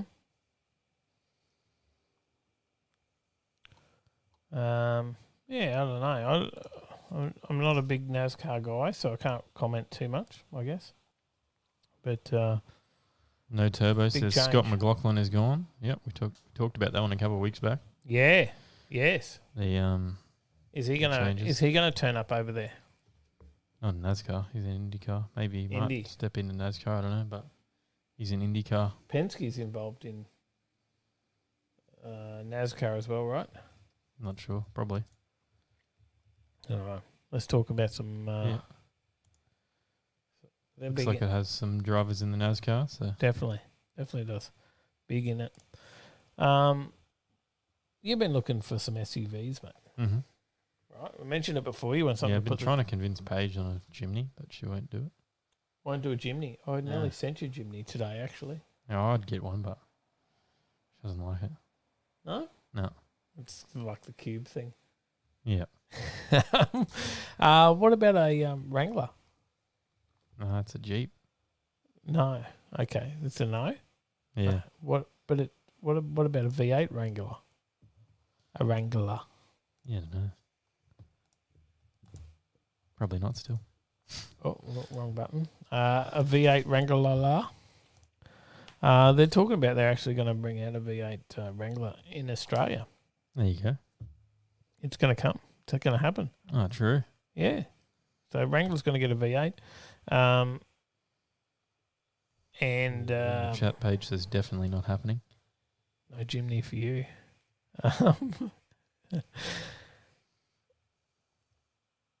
Sorry. While only the Wrangler was mentioned in this is Jeep. Maybe I've got this wrong. Maybe they've confirmed a Jeep Wrangler V8 is coming, but not for Australia. Have I got this? Where am I at with this story, Tyler? No word, of course, whether a Jeep Gladiator V8 would be built in right-hand drive. It hasn't been confirmed at all yet, but if it were to come to Australia, it would slot in at the top of the dual cab ute category. That's a totally different thing. That's a Gladiator. 3 cars in this story. That's a Gladiator. That's different. Yeah, because that's the one like Potato Jet's got a Gladiator. Rubicon. Looks like Australia will miss out on it, with Jeep Australia spokesperson confirming left-hand drive only production for the first of the V8 Wrangler. So there you go. It's going to have a 6.4 naturally aspirated V8 petrol engine. So fairly sizable motor. 8-speed automatic transmission. Sounds all right. Mm-hmm. Pretty standard nowadays, though. 392 cubic inch. Not as standard nowadays. What sort of outputs has it got? 336 kilowatts. Yeah, not bad. 610 newton meters. 0 to 100 in 5 seconds. That's what you want out of your 4x4, right? I guess so. Darcy says you can't legislate via rules to make a cheaper racing platform that doesn't make the racing better than the series before. No Turbo says put a turbo on the Suzuki.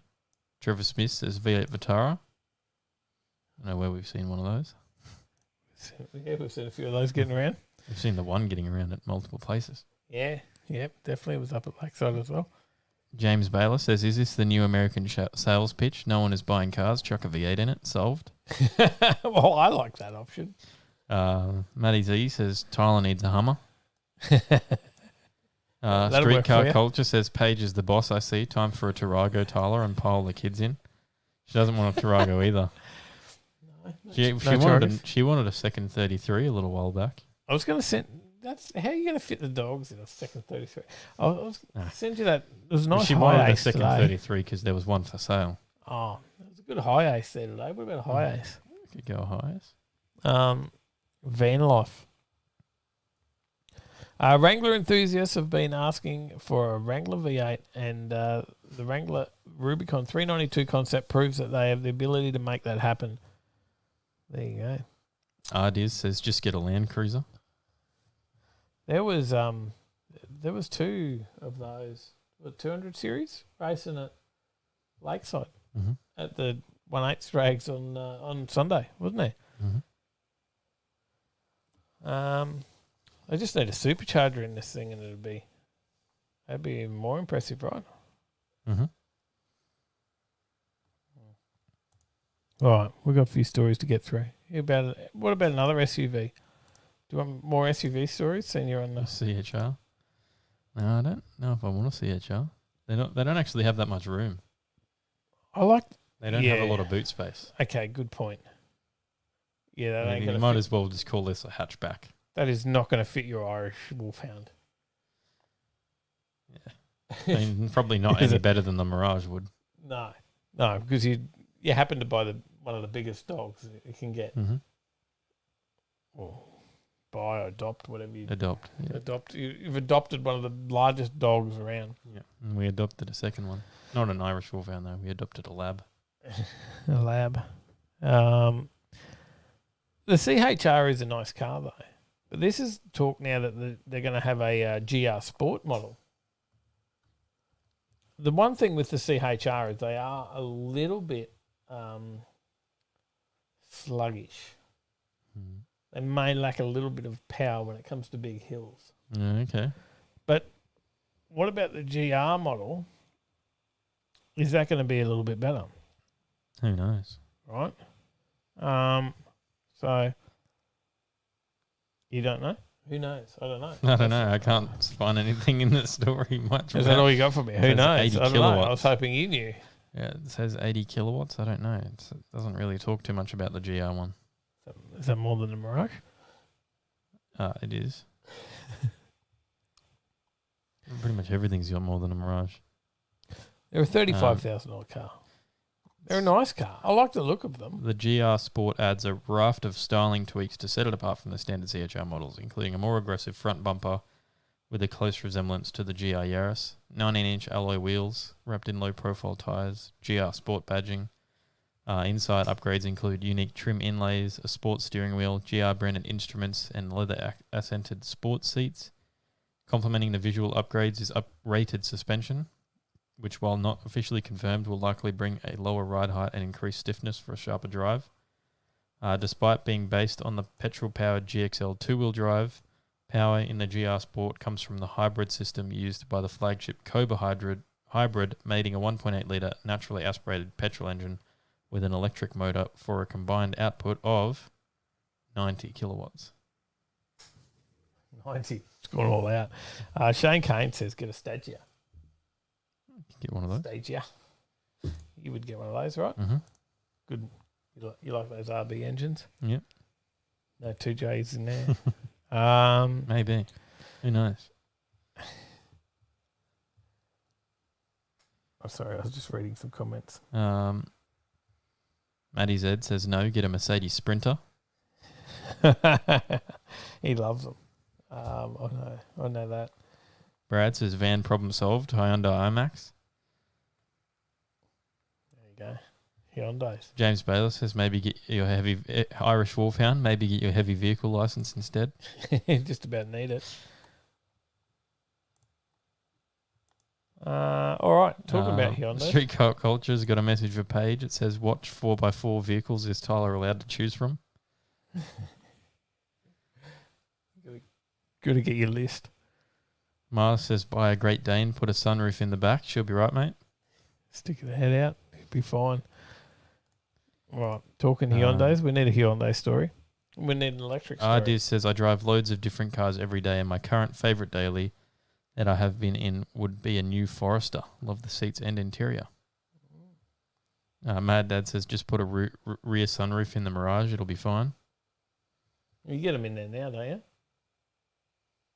Oh, yeah, they get in there now. They fit in? Yeah, they fit. Fit? Yeah. On top of each other, but they fit. All right, so Hyundai. Street Car Culture says, "Forget the Stagia, get a Mighty Legnum. Get a Mitsubishi." You like them? Yeah, they're not too bad either. Hyundais. We always do Hyundai stories. We always do electric stories. Let's combine them. We've got the Hyundai Kona Electric. What's going on with the Hyundai Konas? It's been recalled over a fire risk. The ACCC issues a recall notice for the Kona EV over battery fault linked to several serious fires. How common is this sort of story going to be in the future for us? Pretty common, I think. Hyundai has recalled almost 800 electric small SUVs in Australia due to a potentially deadly fire risk. The Kona's 65 kilowatt lithium-ion battery may have internal damage, or the battery management system control software may cause an electric short circuit after charging.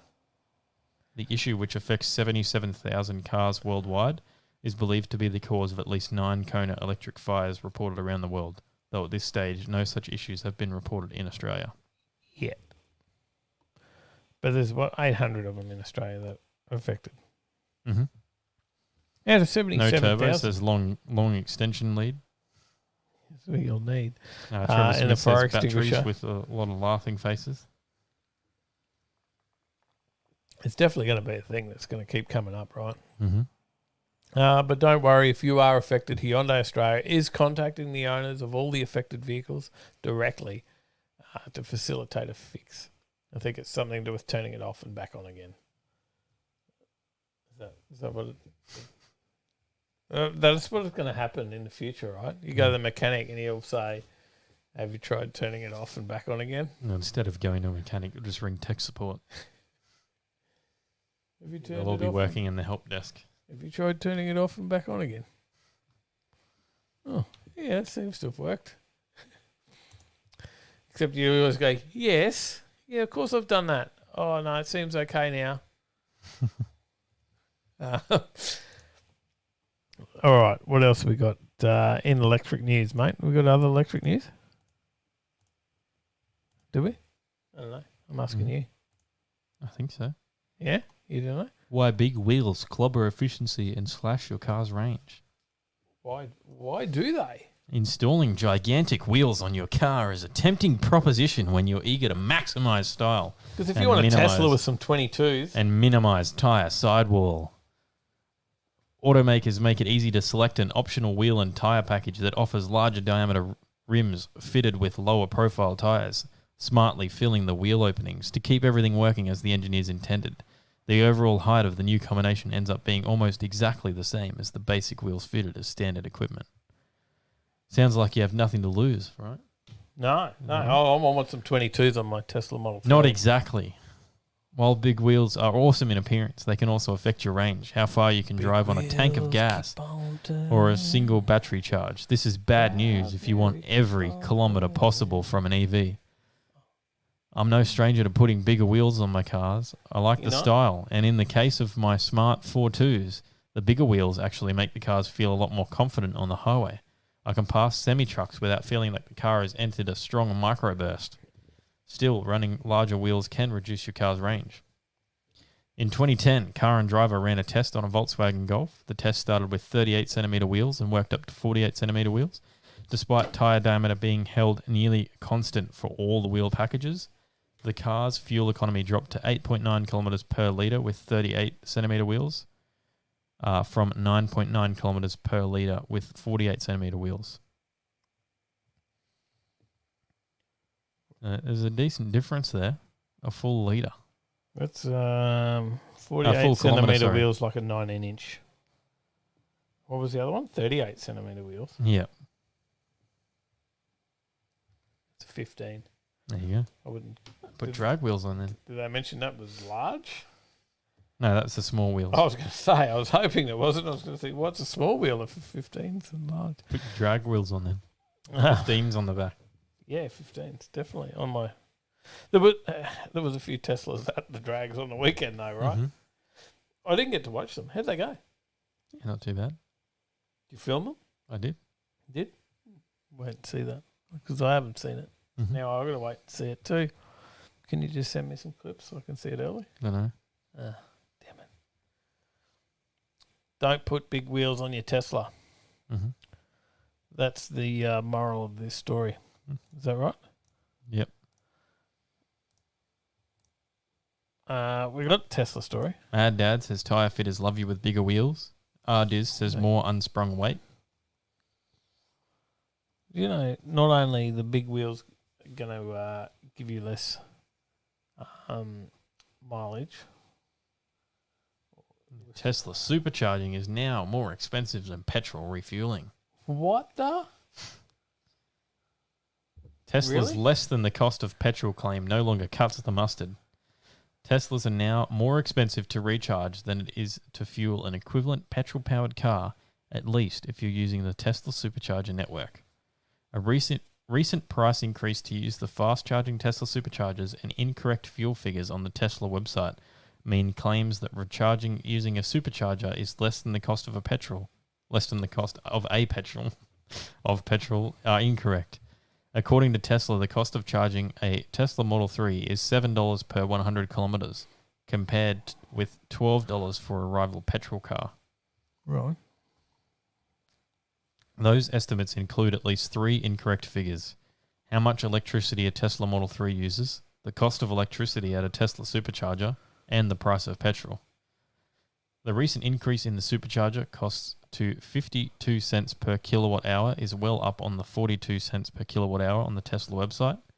That means recharging even the most efficient Tesla Model 3 Standard Range Plus, which consumes 18.8 kilowatt hours per 100 kilometres, according to figures supplied to the government, would cost $9.78 per 100 kilometres using a supercharger, There you go. which is nearly $3 more. A BMW 330i costs $8 per 100. There you go. based on premium unleaded being $1.38. Which was sourced at the time from a New South Wales Fuel Checker website. Consuming a claimed average of 5.8 litres per 100 kilometres, well below the 7 litre 100 kilometre figure used by the Tesla website, the BMW is 18% cheaper to fuel than a Tesla is to recharge. So we can get a more expensive electric vehicle now. And choose the hybrid-powered Lexus IS300H, and that per 100 kilometre fuel cost drops to $6.76, about 31% less than the cost of a Tesla charged with a supercharger. Insane. I'm pretty blown away by this, actually, to be honest. It's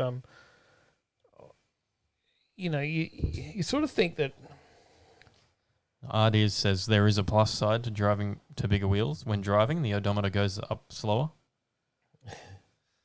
yes, there you go. Save on some Ks. You sort of expect that if you went to an electric vehicle, it's going to be cheaper. Mm-hmm. Right? You definitely expect that. Yeah, you would think so. I'm thinking, I don't have to pay for fuel anymore. What a great idea. I just get home and I plug it in. Yeah, my power bill goes up a bit, but shit, it's no different to running a TV, right? Probably not. No. Well, that's what you expect. Yeah. But now it's more expensive. And this is based on using the supercharger. But you're going to end up doing that because you're going to want a quick charge, right? Mm-hmm. Because they do take forever to charge if you're not quick charging. Yeah. Do you see many of these Tesla superchargers around? Not really. I don't think I've seen one, I think. Okay. Streetcar Culture says, you're telling me that old mate Elon isn't dodgy? No way. G'day, Rat Fink. How you going? Running the prices up. G'day, Ron. We were just talking NASCAR. You could have schooled us on it. Mm-hmm. But we're on electric cars now, so and not golf buggies. But more expensive. I'm blown away by that. It's more expensive, and that's Australian pricing, right? Yeah. It's more expensive to run a Tesla than a petrol counterpart. Mm-hmm. Rat Fink says 53 degrees this morning in St. Augustine. There you go. 53 degrees Celsius. Shit, that's hot. It is 11 degrees. Oh, that's cold. We're, I don't know, it's Fahrenheit. Gotta get used to that. But there you go. What do you reckon? Are you shocked? Ardiz says almost every Westfield shopping centre in Brizzy has superchargers. There you go. Haven't you been shopping at Westfield? I have, just not the ones in Brisbane. Oh. I'm sure the Gold Coast ones do too, right? No, I only go to one of them and I haven't seen it there. But Okay. maybe it is there and I just haven't parked in the spot where it is. Maybe. There you go. Are you surprised that an electric vehicle is now costing more to run than a petrol vehicle? It's just bloody insane. One for Chris Young. I haven't seen Chris Young in the chat tonight. Is he there? Have you even looked at the chat? He's been commenting. No, I haven't looked at the chat. He's been commenting. He's just put in like 3 comments in the last couple of seconds. Have you mentioned Chris? Yeah. At the start of the show. Sorry, Chris. Tyler forgot to mention you. I know I haven't looked at the comments, actually. You're But- a bit plastered, mate. Yes. I was before we started. But 8 degrees for Chris Young. Ford Transits. I wanted to talk Ford Transits. Mm-hmm. There you go. The Ford Transit's going electric. The Ford e-Transit joins a growing list of light commercial workhorses to gain an EV version. Priced from the US $45,000 or Australian $62,000. The Ford e-Transit is powered by a 67 kilowatt hour battery feeding a punchy 198 kilowatt 430 newton meter electric motor that should have no issues lugging furniture, pallet loads or tools. The battery is positioned under the floor, which reduces load capacity a little compared with the standard Transit. However, the maximum payload is a few hundred kilograms higher. The short roof, low wheelbase version has a 1,723 kilogram payload compared with the diesel versions of 1,339. So these are cheaper to run? I have no idea. because we're not using a Tesla supercharger. I mean, maybe. Might work out better. There you go. Look out, mate. The Ford e-Transits are coming your way. Internationally available in 2022. I don't know whether it's going to come down under, though. No idea. There you go. We'll wait and see. A lot of time between now and 2022. Matty Z says, I need that for work, Dave. An E-van. You'll be ringing me up to tell me that it's you've gone flat. All right. Happy birthday, Crazy VN, Oh, happy birthday, mate. for yesterday. Says, do the quiz. This old man wants to go to bed. We got the Because quiz. I had my 53rd birthday yesterday and I'm feeling really old. We do have the quiz. We got one more story before we go to Yep, the quiz quiz. is about to come up. We got Who we got on? We got Crazy VN on tonight. Crazy VN and Voice Steve? HQ, James Bayless. Steve and James. Mm-hmm. On tonight on the quiz. We do have one Darcy more story. says I get like 7.3 litres per 100k, so they'd have to be good in the Transit. Now, I threw this one in. Marv there, said Tom. they should be called the Tran E. Tranny. Funny man. All right. This one's slightly different. This is not a car story. Mm. What's it doing here? I don't know. This is the Hyperloop. A story about The virgins. The Hyperloop pod. Have you ever heard of the Hyperloop pod, Tyler? I've heard of a Hyperloop before. Mm-hmm. So this is basically like when I watch Futurama and they're like shooting the people out of the tubes. Yeah, basically. That's what this is, yeah? Yeah, pretty much. Sort of. Is that the best way to Sitting describe in it? I guess so, yeah. Well, Sitting in a seat in like this a is only rocket type thing. This is only the best way to describe it for those that have seen that Yeah. Futurama. Otherwise, you have It's no idea. basically a loop that's a tube that's got a pod in it and you sit inside the pod like these people. So It's a sustainable when you form go of to transportation. when you go to the shop that has the cash register where they put the money in the tube and it goes and it shoots up the tube. I don't know where that shop is, but yeah. Oh no, it's like Big W, somewhere Okay. fancy. I don't know. Big- I don't know. All right, yeah, it's all right. We're going too far down a rabbit hole that doesn't need to be explored. You sure? Yes. A Hyperloop is a sustainable form of transportation that involves magnetic levitation to propel a pod carrying passengers through a vacuum tube or tunnel at speeds that exceed 600 miles per hour, topping the high-speed trains in Japan and Germany. There are a few companies that are testing Hyperloop concepts, including Virgin Hyperloop. Its test from 8th of November featured just 2 passengers reaching 107 miles per hour. It took 15 seconds on a 500-metre track. Virgin Hyperloop is hoping to seat up to 28 passengers in its Hyperloop train. For the past few years, the Virgin Hyperloop team has been working on turning its groundbreaking technology into reality, said Sir Richard Branson, founder of the Virgin Group. In a statement to the media, with today's successful test, we have shown that this spirit of innovation will in fact change the way people everywhere live, work and travel in the years to come. Branson's company envisions a Hyperloop system where a trip between New York and Washington could theoretically take just 30 minutes. Of course, we're still a long way from that, as Virgin Hyperloop is only conducting tests at the moment, and it's unclear if the concept will ever work as theorized at full speed. But the main idea here is that it would replace the train system, Pretty much, yeah.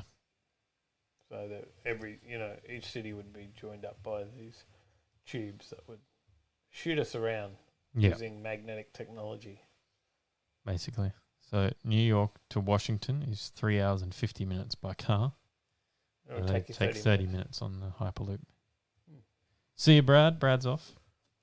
See you, mate. Sleep well. There you go. Something a little bit different. Mm-hmm. Must be quiz time. That it is. I need a score pad and change the slide up.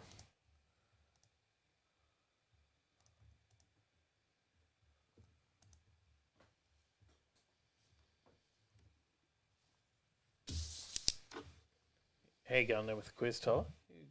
You've gone quiet. Just reading comments and working out why people are getting timed out. Oh, I don't know why you're timing people out there, Marv. What's going on?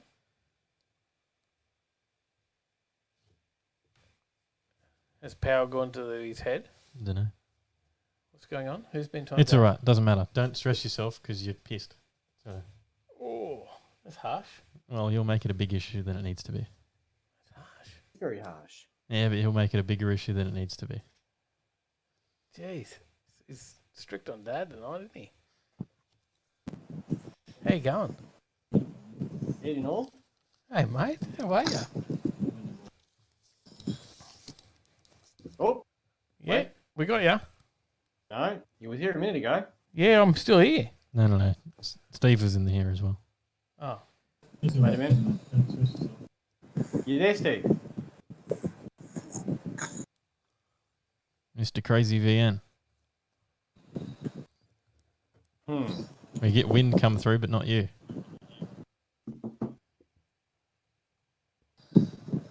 Hello. Hello. Hello? g'day. I can hear you now. Can you hear us? Yeah, I can hear you, Steve. Yeah, I'll be here. There he is. Got an Good echo though. doing, boys. Just getting ready for a Doing quiz. well. We've got some echo from you. Have you got us on speaker, Steve?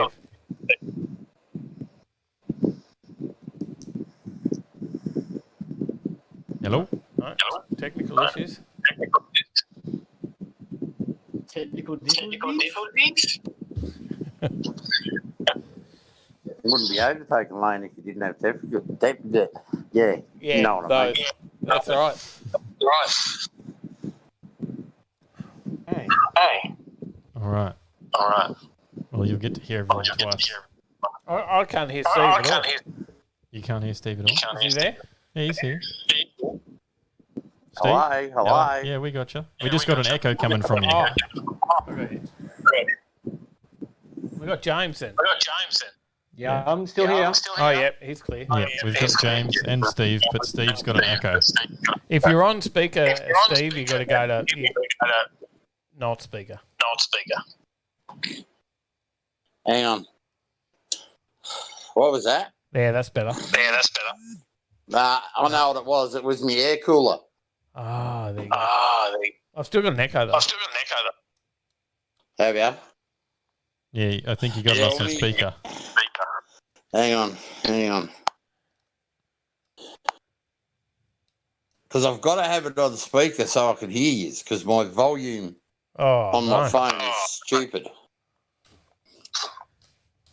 That'll do drunk Dave's head in. But that's all good. I think Actually, hang on. I know what I'll do. There, that better? Oh, that's good. Yeah. Well, that's perfect. Perfect. cool. All right, we're underway. Hi, everybody. G'day, James. How are you? What's the guys? How we going? Happy birthday yesterday too, Steve. Yeah, thanks, James. Thanks. Yeah, it was, had a nice quiet day. Mrs. sport me, so, it was good. Excellent. Did you have a nice dinner? Something special? No, just had Chinese, actually. Nothing good with a good bloody bit of Chinese. I know, mate. so, Bit of chow I mein. like me Chinese, so, yeah. Yeah. Excellent. All right. So, first of all, usually we test the buzzers. No, it was the quiz music, mate. Oh, Come I've on. got to turn it down. Oh, Well, it blasts through to the people in Discord too. it's going to be exciting. Build up the hype, mate. Build up It's the another hype. week, yeah. another 70, Get pumped. 73 quizzes. No. We haven't done that many quizzes because we haven't been doing it for that long. I don't know, probably like 50 quizzes or something like that. Is this James's second quiz? Yep. So Oh, first that's time, good too. as a champion, carry over. Mm. Steve's I think been it's here a my couple third, of times. isn't it? Yeah, you've been here a couple of times, mate. Now Yeah, I think it's 3. there you go. And I know you'll be here to try and take James down this week. Yeah, just like I tried to take Bath down.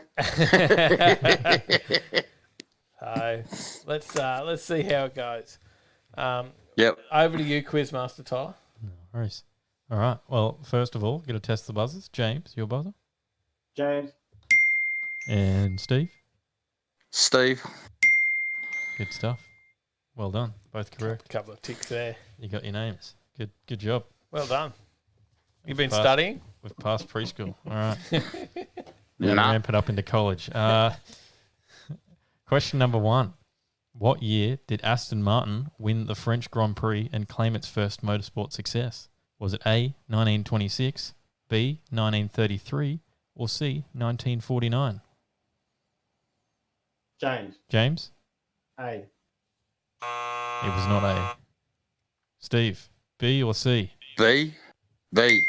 That's correct. It was B. It was 1933. Shit. I'd fucking guess that. Oh, shit. Would have been a guess for me too. Question number 2. What year did BMW build their first electric car, the BMW 1602E? Is it A, 1972, B, 1954, or C, 1963? Steve. Steve? 64. 64 wasn't an answer, but I'm assuming you mean 63. Yeah, that's the one. That wasn't it. James, A or B? I will go with B. It was not B. Hey, I'll It go was with A. A. No points here, but Steve, you're still one in front, mate. It was One in front. 1972. Question number 3. What is the name of the private racetrack owned by Ferrari? Is it A, Massano, B, Vallelunga, or C, Fiorano? James. James? James? A. It was not A. B. It was not B either. It was Fiorano. C. I would have went for that one just because it started with F. Steve, you're still one in front, mate. Question number 4. In what year was the Jaguar hood ornament removed from the front of the cars as a standard feature? Is it A, 2005, B, 2008, or C, 2012? Steve. Steve? I'll say A. That's correct. Oh, Nice. 2 in front. What year was that? 2005. There you go. I didn't even realise it was removed. Question number 5. Who won the 2.4 hours of Le Mullets at the Freedom Factory last weekend? Steve. Steve? Brent from PFI Speed and Jamie. That's correct. Nice. I watched it with the wife, so I know who won. And he done it backwards. Yep. I haven't seen They it. won by There we go. 0.001 of a second while crossing the finish line backwards. Yep. It was a pretty wild sort of race at the end there. Oh, yeah. It was nearly Demolition Derby. Question number 6. What does the GR stand for in the Yaris GR and Supra GR? Is it A, Great Race Car, B, Gazoo Racing, or C, Gaps R33s? James. James? B. That's correct. On the board. I was going to say A. 3-1. Question number 7. What motor was in Alex Sigma? James. James? Commodore Supercharged. That's correct. 3-2. Question number 8. This one might be a hard one because this is one of the interviews that had really poor sound. What motor was in Shane's Chevy Love Truck? James. James? Small block. 383 small block, running E85. That's correct. Points go to James. It's 3-all. You got to buzz in, Steve. Yeah, I know. I realise that. Question number 9. What did Chris Ethel say that everyone wants Tyler to do? James. James? Jay-Z. 2 Jay-Z swap it in the Skyline. That's correct. 1 in front. Question number 10. How much power was Joel's Falcon Ute making? James. James? It was 550. That's correct. 2 in front. And that was question number 10. Oh, that was because Well just done. really getting into It that. makes the that's comeback. at the Well end. done. Well done. Well done, James. Good work on the Oh, video thanks, questions. Hard work, man. Very hard work. Yes. Well, Steve might have I had just you gotta learn to early. buzz in properly. Steve, you nearly had him with the early questions. Yeah, I know. I was thinking, oh, beauty, I'm going to win one. You were doing well. And, Well, come back next week, Chris. Come back next week, Steve, please. Yeah, well, I'll click the thing to say I'll come back. So, yeah. Beautiful. See if I get More the picked. Well done, More mate. the merrier. The lay mullets, that led to your ability. That one there too. Yeah, it was you were pretty keen to get in on that one quickly.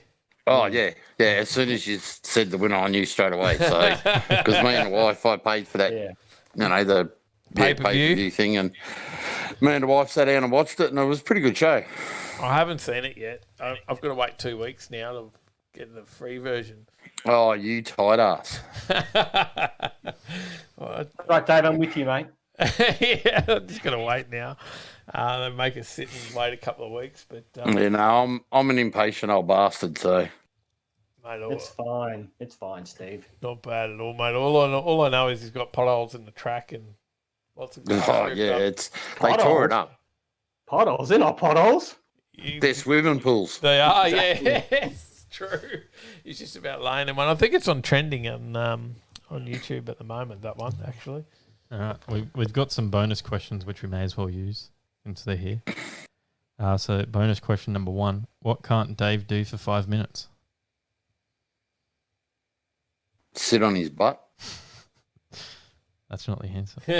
No, I'm pretty good. Okay. James, you got I any don't know what idea? the answer is. Not stay out of the camera? Leave Tyler. Not shut up. Leave Tyler and Brad alone without bossing them about. Ah, yes, of course. And bonus question number 2. What car was just premiered today? James? The RSGR? No. Okay.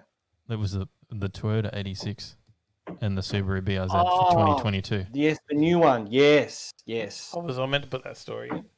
I don't know. I didn't know. I actually read it No, earlier today. since it was one of those, double sort of car things, I took no notice. Yeah, we've talked about the 86 so many times. I just sort of went, No, they're boring cars, so yeah. Mel says the answer to that bonus question before, what can't Dave do for 5 minutes? It says stop talking and a few other things. There's plenty of that. Don't worry.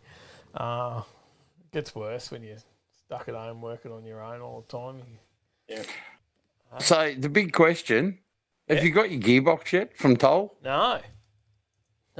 That's ridiculous. They rang on Friday. They rang me on Friday and said, we're just wondering, has it turned up? We thought maybe you had it because we have no idea where it is.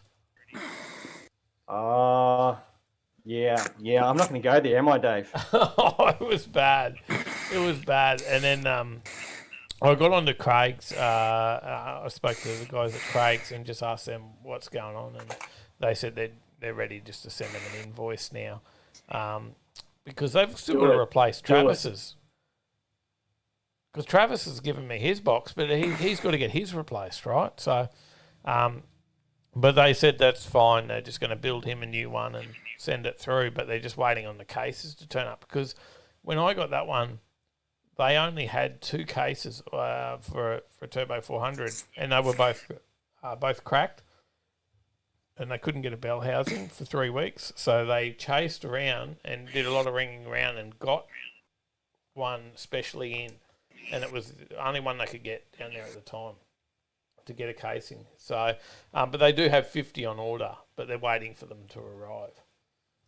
They're not still stuck on the wharf at Melbourne, are they, Dave? Well, that's a possibility. Well, did you see I put the thing that Scotty got his Turbo 400 for the Trovo? I did see that. And then who was it? Yeah, I put sort of, the weasels or whatever, and I'm like, hey, what the? Yeah, I've missed something. Maybe they crossed out Dave and put Scotty on here instead. Well, he was supposed to be waiting for his for a fair while too. Yeah, apparently it took a bit to get it. Well, I think potentially it was taken by 3 Honda Civics with spoon engines with T66 turbos and NOS and a Motec system exhaust. Yeah, probably. They stole it out of the truck. Yeah. Yeah, we've seen how they do that. But yeah, look, it's the same box that's going in the car for Picnic Media for any of the guys that watch the build on that VE wagon. Yeah, so it's the exact same build. He's getting the exact same box built from Craig's Autos for his, but he took a casing in and is getting that built into there. And look, he's down that way, so he'll go pick his up, so he won't rely on toll. But yeah. I don't know if he's got his yet, but they built mine in a day for me. They didn't muck around. I think those Honda Civics, they were just there for DVD players and stuff. And then when he saw the Turbo 400, he's like, "Oh, this would go perfect in my Charger." Beautiful. Exactly. He took it. Exactly right.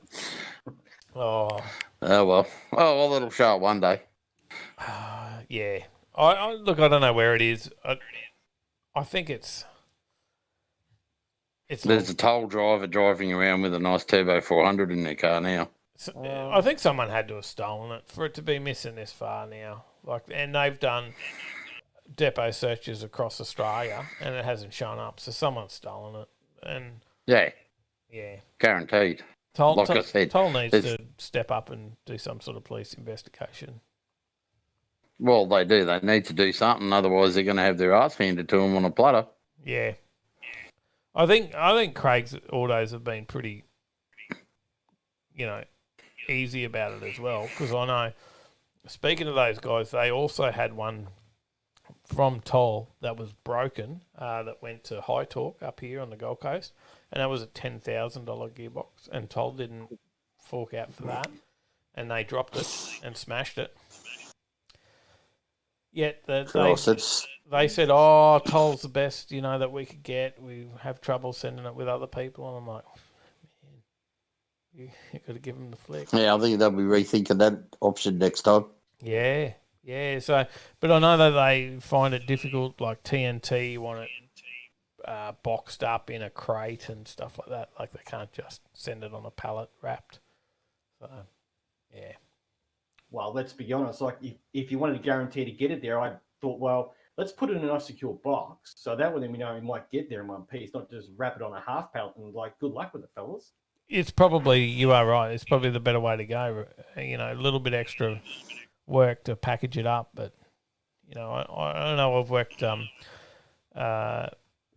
in retail, and we've shipped stock around Australia for years, and things like PlayStations and Xboxes and all that. We've always had to wrap them up, and so that people didn't know what they were. We got I bought Paige a customized puzzle for her birthday. Yep, and that came today, and it finally turned up. Yeah, it came in some plastic crates that are smashed. Oh, really? Yeah, the plastic crates are smashed. But your packaging was okay. Well, what you got? Yeah, the puzzle's fine, but the plastic box that actually houses the puzzle itself are all smashed. Ah. So it's like the guy from FedEx just grabbed it and went, yeah, I'll link that in there. Yeah, well, you see those videos of how they, swap packages from one truck to another. Yeah. Mm-hmm. Yep. It's bloody ridiculous. Mm-hmm. I've shipped car parts all over Australia. Never had a problem, but I've never used Toll or anyone like that. I've sort of been lucky. I've had a few mates that drive trucks, so I say, "Oh, can you throw this on your truck and take it up to wherever?" So it's a safer way to be, that's for sure. And yeah, I would have been better off doing something like that. But I've sent engines and stuff like that before, wrapped up on pallets and dropped them off at TNT. Sent them through, used Trans Direct, just lodged it all online, dropped it off at the depot, away it went. No worries at all. So, but it doesn't always work out that way. Yeah, that's it. And if anyone's wondering why my name on YouTube's changed, is I'm actually building my own burnout car now that I have my shed back. So, and my son has said, "You're not going to beat me, Dad." So, yeah, that's why it's Crazy VN versus Skid Box. Oh, that's what I've called my ute. Oh. So, yeah. But he's only got a little mang mang. I've got, a couple of extra cylinders and a bit more noise, so I think I'll do a better job than him. I tell you what, I watched Carnage. I saw a video on Carnage, Scotty Taylor this week. That Mang Mang is probably the best sounding V6 I've ever heard. Well, it's not actually. It's an Ecotech. So there's no Mang there. No, because it's got the supercharged L67. Ecotech out of a VT. That's right, the L67. Yeah. It does sound all right, though. Yeah, it does. I seen the video. I think it was on Instagram. Yep. And that. So, yeah, it sounds all right, but, Certainly doesn't sound like the crappy ones I hear running down my street. Huh? Doesn't sound like the crappy ones I hear run down my street that sound like a fart box because they run straight pipes and... Yeah. My son, he's on his wagon. He's got the straight pipe and, yeah, it just, there. They can get monotonous after a bit of a long skid.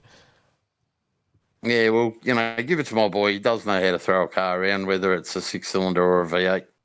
So, he's done both. So, but he likes his mang mang, so I just let him do that, and I'll get my ute done, and then take him on. Challenging. No replacement for displacement, eh?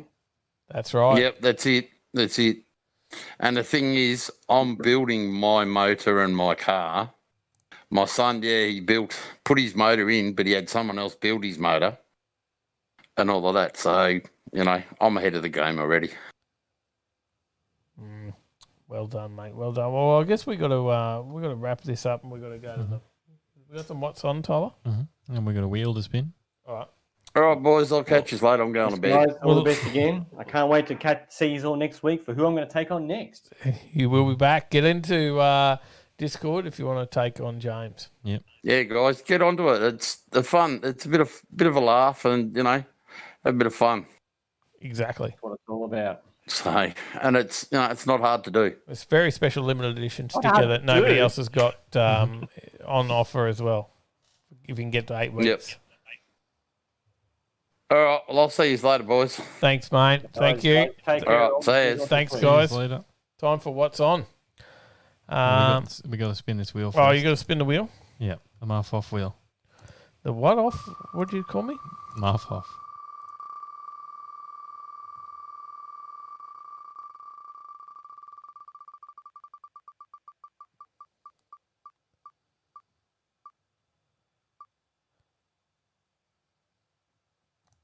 Scott Hoffman. The Hoff takes the win. Hoff's back. Been a while. It's been a while, but he's back. We're going to open up the what's on events, mate, here. But you're meant to be keeping count on that too. Am I? Yeah. How you going with that? Yeah, good question. Not happening.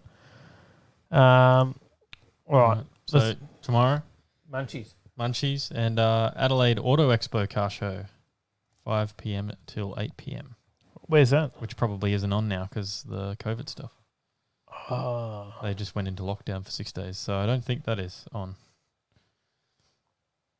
Yeah, good question. It doesn't.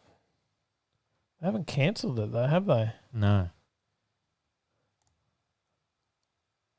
You would think it couldn't be on now. Yeah. Because they've shut businesses down and everything. For 17 cases. Yeah. It's crazy. JRM's out. Have to call it a night. Thanks to the internet router dropping out. See you all next week. No worries, Rob. We are getting on, so we need to breeze through the old what's on and wrap it up. See you on Tuesday next week. Rob. Tyler's got the Skyline heading up to JRM. Aaron Fuller says, Tyler, get yourself to that all-Japanese day at Earnshaw College on the 29th. Bring the 33 down. I would love to, but we're at Street Machine. So Drag Challenge weekend. Street Machine Drag Challenge, place to be. What else we got on? What have we got Saturday, mate? Danny Boy's Classic Cars. Classic Cars, Coffee and Carbs at Danny Boy's Rockstar Sandwiches, 6 a.m. till 10 a.m. Which is Brendale. There you go. Thank you. That's shop for 118 South Pine Road, Brendale, starting at 6 a.m. Marv says it's 16 to 11. Says every time I get to 4 behind, he sneaks a win again. That's enough. 7:30 a.m. Cars and Coffee, Gold Coast at Mudgeeraba, 238 Mudgeeraba Road. Correct. Well done. The Warwick. Yep, Morgan Park Raceway is on. Queensland Racing. Championships are on out there. So lots of cars out there, including the XL Cup, but there'll be lots of other racing. Saturday and Sunday. So Dave's looking at heading out on Sunday. The Hot Rod Classic and Muscle Car Show, 4 p.m. until 7:30 p.m. at the Redcliffe Showgrounds. Yep. Ripley Cruise Night, Ripley Town Centre, 4 p.m. till 9 p.m. Out at Ipswich Way. 4 p.m. Envious Burger Night, Nicolate will be out there. Who's going to be there? Me and you. Oh. Pretty sure are you coming or not? Yeah, they got like a special VIP area that they change up each month. Mm-hmm. They do a different style of car in there, and this month is JDM, I believe, / import. And you believe? Yeah, I think it's JDM / import, I think is what they called it. I'm just trying to think of what the name is. Last one was Ford's, and then before that was HSV, I think, from memory. I don't know what you'd park in a JDM area. And what sort of cars you can move? The 33s are part of the top 10 there. Oh, 33s. Boats. More than just 33s. VIP boat area. The R33 is part of the top 10 in there, so go and take it in there. Nicolate over at Logan. Nicolate. They do good burgers there, so check it out. And cheap, just like $10 or so for a burger and chips. It's like it's good. I promise you, it's good. Cars and Coffee. That's a bit late. 5 p.m. for Cars and Coffee. Usually have it on a bit earlier, but it is 5 p.m. to 8 p.m. Link Drive at Yatala. It is actually 5 p.m. till 8 p.m. It is a late. That's Cars and Dinner. On the Run Cafe at Link Drive Yatala. Super Cheap Auto Meet and Hang. Sunny Coast. I think that's Queensland Cruising doing that one. Am I? No, it's not Queensland Cruising one. It is a different one, but it is up that area. So sorry. QC. It's not QC. Well, no, they do have some events coming up. But that's 72 Maroochydore Road, Super Cheap Auto. There you go. Great show as always. Thanks, everyone. Thanks, man. Sunday, what else have we got on Sunday? Rusty and Dusty Motorbike Market at Yatala Drive-In, 6 a.m. till 3 p.m. Which is a bit of a monthly swap meet thing going on up there now. 7 a.m. till 4 p.m. One I was hoping to get to, but I have work Christmas party on, was the All Asian Day at Lakeside International Raceway. Check that one out. That should be good fun. And Cardi Gras, car show markets and live music at the Coralbin Valley, 11 a.m. till 3 p.m. There you go. That's what we got in our calendar. There might be others that are on that we've missed, but that's what's showing up in our events. Mm-hmm. So hopefully there's something for you to get to and check out on the weekend. If not, just get out and go for a cruise. Definitely. Go find a coffee shop, find a cafe. Espresso 25 is usually good. Joe's Diner. There's plenty of places. Gold Coast Motor Museum as well now. There's so many places you just go for a cruise. Head up to Tambo, Mount Glorious. I don't know. Wherever you want to go. Somewhere good that's not in Queensland. There's plenty of places as well. Get out, go for a cruise, enjoy your car, and enjoy the weekend and the sunshine. That's about it. That is about it for the show tonight. That brings us to the end, sadly, as usual. Usually what happens around this time, the end of the show. Thanks, everyone, for watching. We appreciate everyone being here. We're going to go and upload the podcast now. So if you missed any of the show tonight, listen to it on the podcast. On Spotify or Apple Podcasts or wherever you listen to your podcast, it probably is there. If it's not, then... Anchor FM is another spot. There you go. Google Podcasts. Google Podcasts and Apple Podcasts are probably the two most popular platforms for podcasts. So leave us a review. Jump on there. Help us out. We might get 4 listeners. Maybe. Well done, guys. Thank you for joining us every week. Thank you for being part of the show. Thanks for hanging out, being part of the community. And we'll see you all in the next one. Stay in that right lane. You can call me stupid. Listen, you can call me sheep. You can say I'm lazy. You can say I'm weak. You think that using her would get to me. And if you're right, then you're in trouble, D. 'Cause I won't break, no, I know I won't wait. You're in trouble, D.